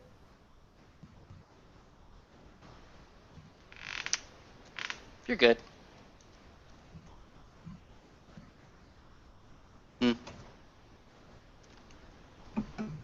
More stories will have to be told, I know that much.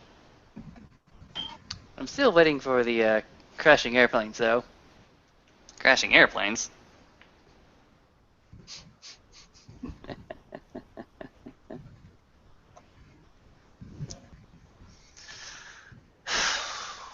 And so, dawn will start to overcome the set. From between the skyscrapers, those giant weaver creations, towards the Sept of the Green, towards Central Park, Helios's very, very proud rays start to touch every single living thing there.